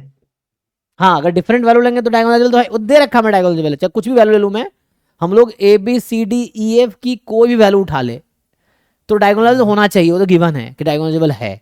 तो कंडीशन पूछ रहा है कि अगर डायगोनलाइजेबल होगा तो क्या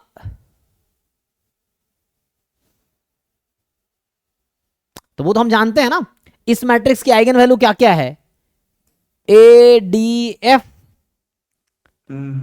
वो सर नीचे भी क्वेश्चन है क्या? ना ना ना, इतना ही है, आगे कुछ नहीं, यही बस इतना ही आपको डिसाइड करना ट्रू या फॉल्स। दिख रहा है आपको कि अच्छा कट गया शायद, एक मिनट, वो मुझे दिख रहा है क्योंकि वो पट्टी आ रहा हो ना वहाँ पे, तो उसको मैं ओवर कर देता हूँ, एक मिनट। सो ये है एक्चुअली, पूछ रहा है, नहीं नहीं ये गिवन है, ये गिवन है, पूछ वो रहा है, तो इफ है ना, तो वो गिवन है, आपसे ये पूछ रहा है।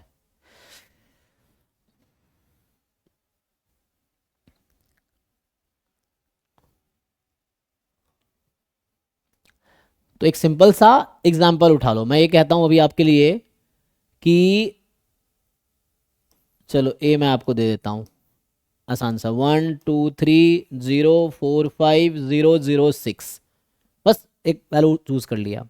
ये डायगोनलाइजेबल है कि नहीं है, ए मैट्रिक्स जो मैंने बनाया अभी, इसका ए ऑप्शन था, ए ऑप्शन गारंटी दे रहा है कि ये डायगोनलाइजेबल तो है, ठीक है ना, क्योंकि डिस्टिंक्ट आइगन वैल्यू, इसकी आइगन वैल्यू 1 4 6 आएगी, डिस्टिंक्ट है, डायगोनलाइजेबल होगा। अब इसी मैट्रिक्स में आप खुद चेक करके बताओ कि क्या ए इंटू ए ट्रांसपोज और ए ट्रांसपोज ए इक्वल होगा। जैसे मैंने क्या कहा, आपको अगर पता नहीं चल रहा है क्या करना है तो एक एग्जाम्पल उठाओ, चेक करके देखो, अगर फॉल्स आ गया तो हो गया फॉल्स, ट्रू आया तो थोड़ा और सोचना पड़ेगा फिर। ये है, क्योंकि एक एग्जाम्पल ट्रू कहने से ट्रू नहीं होगा, करोड़ों एग्जाम्पल ट्रू कहने से भी ट्रू नहीं होगा। उसके लिए या तो थ्योरम याद हो या फिर आप प्रूफ लिख सको, या खुद को कन्विंस कर लो कि हाँ ट्रू है, तब चलेगा।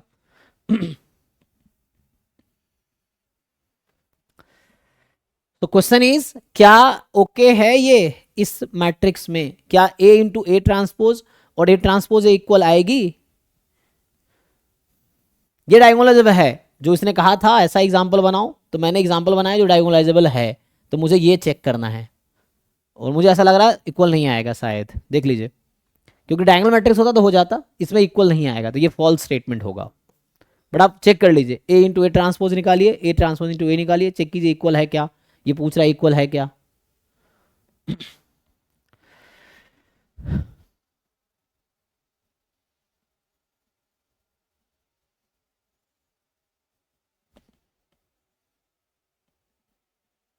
डन, तो ये चेक करो डिफरेंट आएगा, मैं ये कह रहा हूं इसके लिए, क्योंकि फर्स्ट मिनिमल पॉलिनोमियल्स नहीं जा सकते क्या यहाँ पे? मिनिमल पे क्यों जाएंगे, मिनिमल इसका ये है, मिनिमल है x-1 x-4 x-6। नहीं सर, ये जो क्वेश्चन है, नहीं, इसका मिनिमल पॉलिनोमियल से क्या रिलेशन है, इसका कोई लगता है आपको मिनिमल पॉलिनोमियल से रिलेशन है? रिलेशन डायगोनलाइजेबिलिटी का है, जब डायगोनलाइजेबल चेक करना होता है तो मिनिमल पॉलिनोमियल चेक कर रहे थे, यहाँ डायगोनलाइजेबल गिवन है, चेक नहीं करना है, तो हम क्यों मिनिमल पॉलिनोमियल यूज करेंगे। हम मिनिमल पॉलिनोमियल वहां यूज कर रहे थे जहां मुझे डायगोनलाइजेबल चेक करना था, यहाँ चेक नहीं करना, यहाँ गिवन है, हमें ये डिसाइड करना है ट्रू और फॉल्स, और इसका मिनिमल पॉलिनोमियल से कोई रिलेशन नहीं है, ये है। सर अलग आ रहा है, अलग आ रहा है ना, इसका मतलब है कि ये ऑप्शन फॉल्स है। देखो तो सिंपली वही कह रहा हूं, जैसे आपको अगर पता ना चले कि ऑप्शन ट्रू है कि फॉल्स है, तो you start with just take one example. If जो बोला हुआ है उसके अकॉर्डिंग एक एग्जांपल बनाओ, और देन जो बोला हुआ है उसको चेक करके देखते हैं। तो फॉल्स होगा, यूजुअली फॉल्स मिल जाता है। जैसे यहाँ बनाया अभी, इसका एक काउंटर एग्जाम्पल बनाया था मैंने अभी, इसका काउंटर एग्जाम्पल बनाया। क्योंकि आप अगर गलत स्टेटमेंट को प्रूफ करने की कोशिश करोगे तो प्रूफ तो होगा नहीं, और टाइम भी खत्म हो जाएगा। ये चीजें हैं। सिमिलरली ट्रू स्टेटमेंट को फॉल्स करने की कोशिश करेंगे, वो भी नहीं कर पाएंगे। ये है।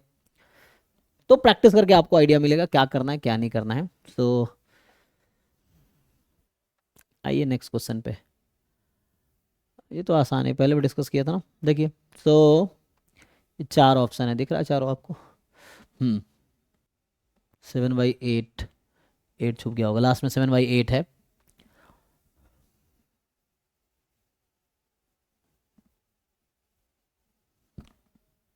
देखिए ट्राई कीजिए।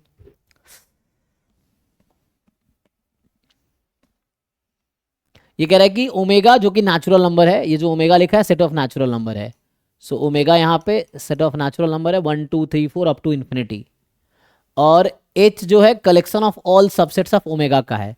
तो एच यहाँ सिग्मा फील्ड है, तो मतलब पावर सेट ऑफ ओमेगा हो गया, तो ऑल सबसेट्स आर इवेंट्स। तो एच पे यहाँ इग्नोर कर दोगे तो भी कोई दिक्कत नहीं, क्योंकि जहाँ भी सिग्मा फील्ड नहीं गिवन होता है ऑब्वियसली यही सिग्मा फील्ड होता है ना। जैसे आप इस लेवल तक आए आप देखते होंगे रेयरली कहीं सिग्मा फील्ड गिवन होता है, तो जहाँ सिग्मा फील्ड नहीं गिवन है वहाँ यही वाला सिग्मा फील्ड है। तो ये गिवन हो ना गिवन हो इससे कोई क्वेश्चन पे इफेक्ट नहीं पड़ता। ऑल सबसेट्स वाला अगर रिस्ट्रिक्टेड है तो इफेक्ट करेगा क्वेश्चन को वो, है ना। ये है। तो ऑल सबसेट्स अगर मतलब पावर सेट ओमेगा का है तो ये तो सिग्मा फील्ड होगा ही, तो कोई दिक्कत नहीं है, उसको हटाओ। अभी देखते हैं P with the probability major on H, क्योंकि आपको पता होगा प्रोबेबिलिटी फंक्शन का डोमेन सिग्मा फील्ड होता है, कोडोमेन रेंज 0 to 1 है। तो आपको probability at each point defined है, तो अगर आप रैंडम वेरिएबल के थ्रू सोचेंगे तो ये ज्योमेट्रिक टाइप का है ना, ये है। And x omega to R है, एक्स ओमेगा ओमेगा है, समझिए। तो मतलब ओमेगा जो है वो नेचुरल नंबर है, तो एक्स का रेंज भी नेचुरल नंबर है, मतलब आइडेंटिटी फंक्शन है, तो एक्स आइडेंटिटी फंक्शन है। तो मैंने कहा ज्योमेट्रिक रैंडम वेरिएबल है, तो कहने का मतलब ये आ गया कि probability x is equal to k, ये प्रोबेबिलिटी है 1/2 की पावर के, जो कि वहां गिवन है। के इज अ नेचुरल नंबर, समझिए। तो पूछ रहा है देयर एग्जिस्ट के इन सैंपल स्पेस सच दैट, इसकी प्रोबेबिलिटी इससे कम होगी, होगी ना, लार्ज ले लो के, है ना।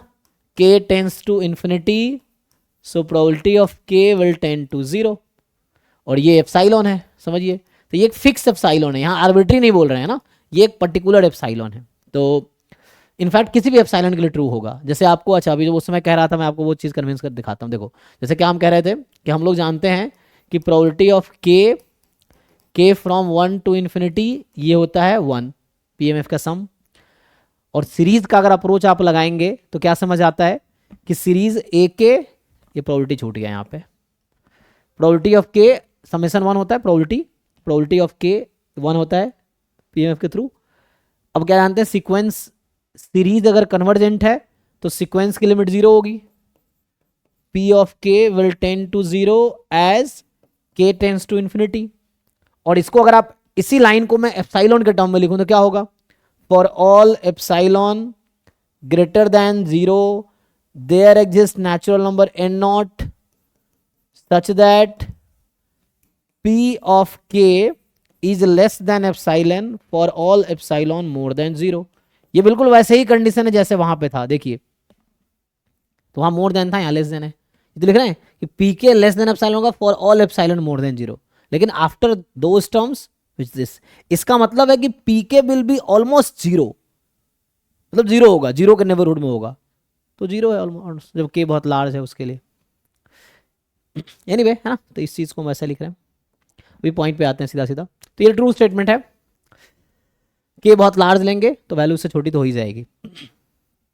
अब यहाँ पे देखिए, ये आपको कह रहा है कि probability x more than equal to, तो अगर यहाँ पे 4 है तो 4 + 1/n इसके राइट में है, 4 - 1/n इसके लेफ्ट में है।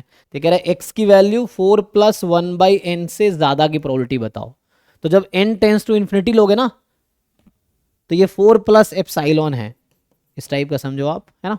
तो इस तरह से कहने का मतलब ये है कि 4 plus 1/n will tend to 0 by right side. So ultimately ये प्रोबेबिलिटी जो आपसे पूछा जा रहा है x स्ट्रिक्टली मोर देन 4 पूछा जा रहा है, कहने का मतलब ये है, क्योंकि ये 4 प्लस एप्साइलॉन है, मोर देन इक्वल टू 0 है, और n टेंस इन्फिनिटी होगी तो 1। सर यहीं पे कंफ्यूजन होता है कि हम लोग पहले लिमिट टेंड करवा देते हैं तब प्रोबेबिलिटी निकालते हैं। नहीं नहीं, तो वो गलत हो जाएगा। सर आपको आप समझना अभी है, जैसे अब कुछ लोग ऐसा सोच सकते हैं n को हम इन्फिनिटी रख देते हैं तो आप निकाल दोगे probability x more than equal to 4, और ये होगा गलत। उसकी वजह आपको समझना है। क्या आपको लगता है x की वैल्यू कभी 4 हो पाएगी यहां पे?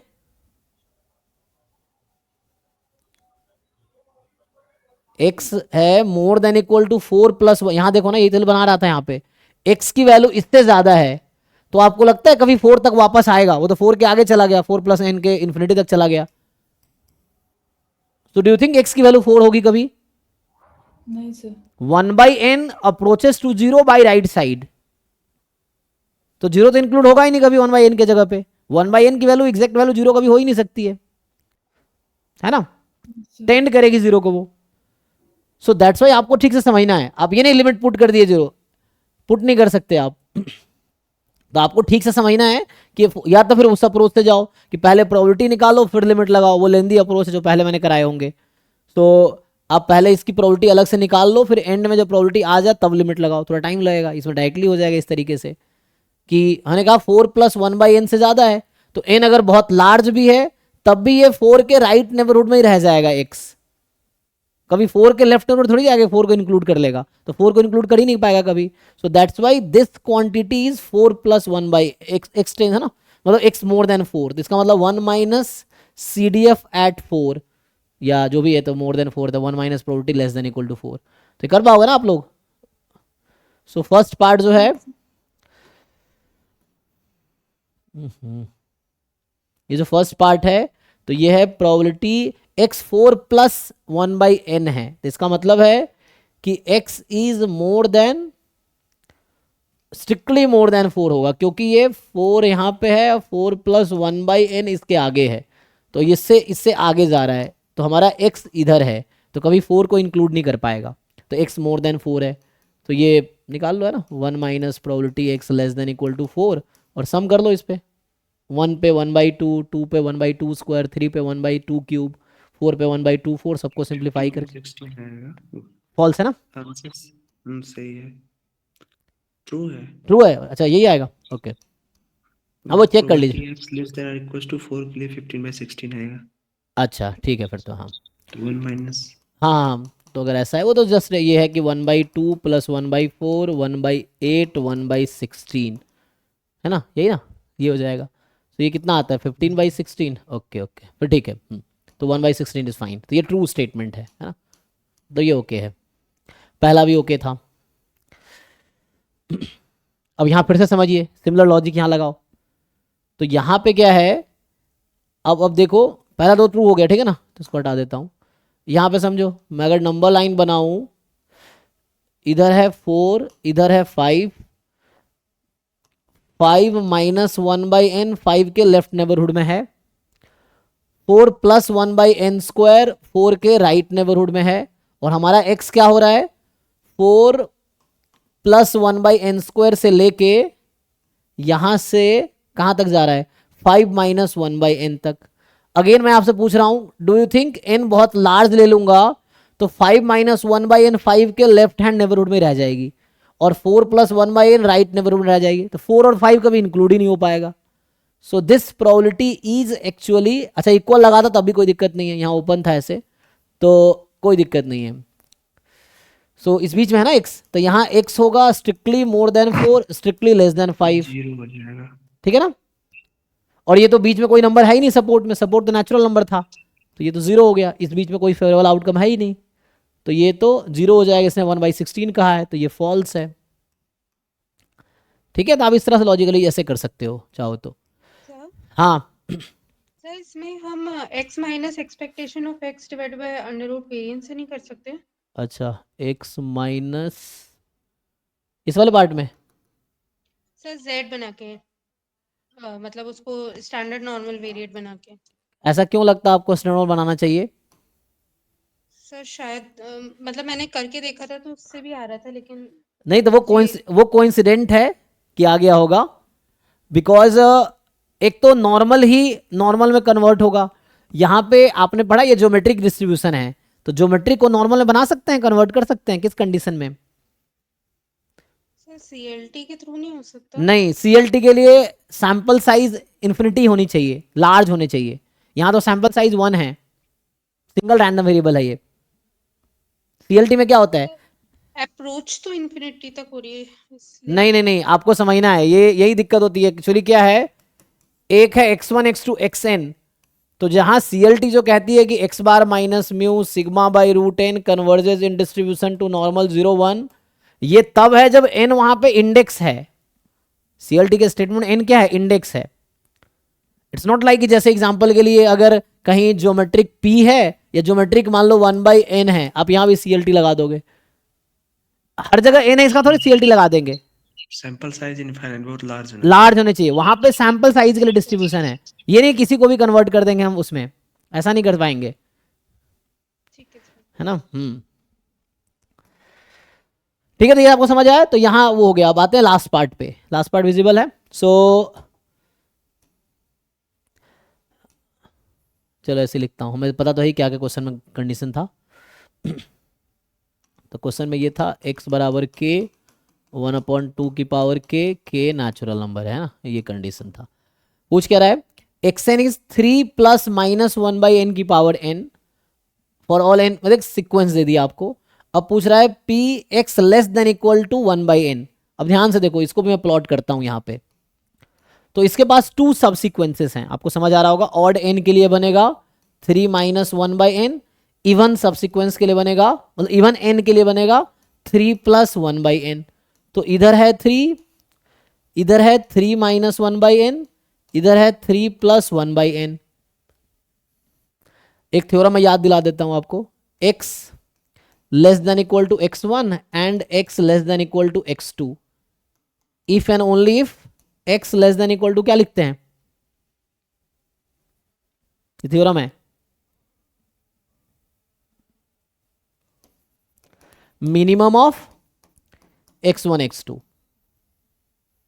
ये होगा। दूसरा और याद दिलाता हूं, x more than equal to x1 and x more than equal to x2, if and only if x more than equal to maximum of x1 x2।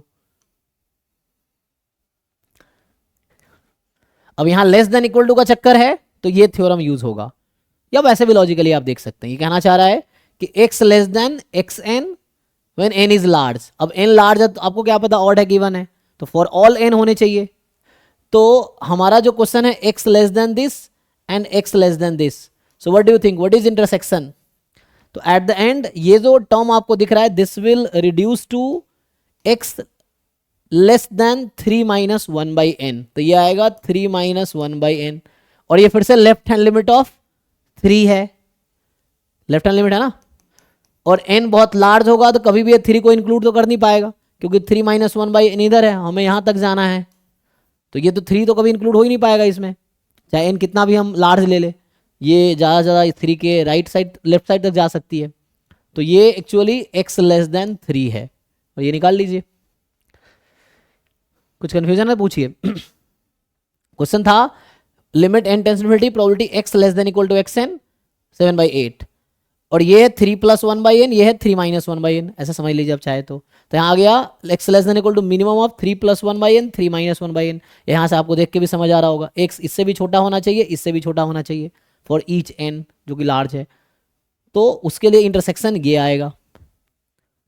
मतलब दोनों सब सीक्वेंस के लिए लेस देन है, जबकि अगर मोर देन होता ना तो फिर इधर से आगे जाना पड़ता। अगर मोर देन वाला कंडीशन होता कि मोर देन दिस, तो फिर ये वाला पार्ट यूज होता, राइट वाला, बिकॉज ऑफ मैक्स कंडीशन। ठीक है, तो x लेस देन 3 कितना आएगा? स्ट्रिक्टली लेस देन 3 है तो 1 2 पे बस कंडीशन ऐड करना आपको। तो 1/2 प्लस 1/4 कितना? 3/4, सही लिखा है, देख लीजिए। फॉल्स है तो इसका मतलब ये 7/8 यहाँ दे रखा है, तो ये फॉल्स है। तो पहला ट्रू आया था, दूसरा ट्रू आया था, तीसरा फॉल्स आया था, चौथा भी फॉल्स आया है। कुछ पूछना है तो पूछिए। ठीक है, देखिए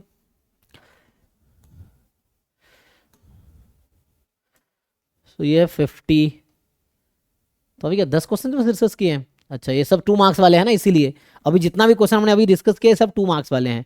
कल 40 आई थिंक 35 तक 1 मार्क्स वाले थे, 35 के बाद 2 मार्क्स स्टार्ट हुआ था ना, इसने दिया होगा कंडीशन। आई थिंक 35 तक जहाँ तक मुझे याद है 1 मार्क्स का था।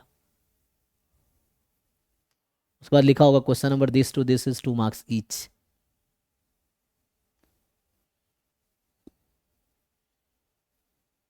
देखिए ये देखा ना, question 36 to 65 carry 2 marks each, है ना। तो 1 से 5 1 मार्क्स का, 6 to 10 2 मार्क्स का, 11 to 35 1 मार्क्स का, 36 to 65 2 मार्क्स का। तो ये पैटर्न है एग्जाम का, आपके एग्जाम में भी ऐसे ही होगा। तो जैसे जैम में क्या करता है, एमसीक्यू एमएसक्यू एनईटी अलग अलग रहता है, इसमें ऐसा नहीं है ना, इसमें आपको दिखेगा लेकिन है शुरू में एमसीक्यू बाद में एमएसक्यू, फिर एनईटी अभी आया नहीं आएगा। तो लेकिन वैसा फिक्स नहीं कर रखा उसने, क्वेश्चन नंबर तक फिक्स कर रखा है, यहाँ ऐसा क्वेश्चन नंबर फिक्स नहीं है। तो गेट में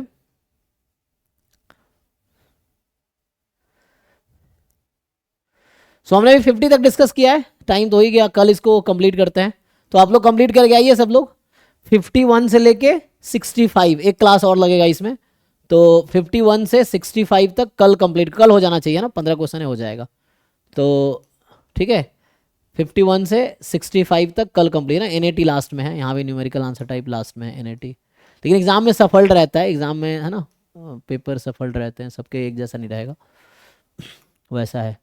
तो अभी मैं स्टॉप करता हूँ क्योंकि है ना, तो कल भी क्लास 9 to 11 होगी और 9 to 11 में हम लोग इसको कल कंप्लीट कर लेंगे। तो आप लोग 1 to 65 सॉल्व करके आइए, और जब मैं कराता हूँ तो आपको दिखेगा, फिर आप पूछ भी सकते हैं, बता भी सकते हैं इस तरह से।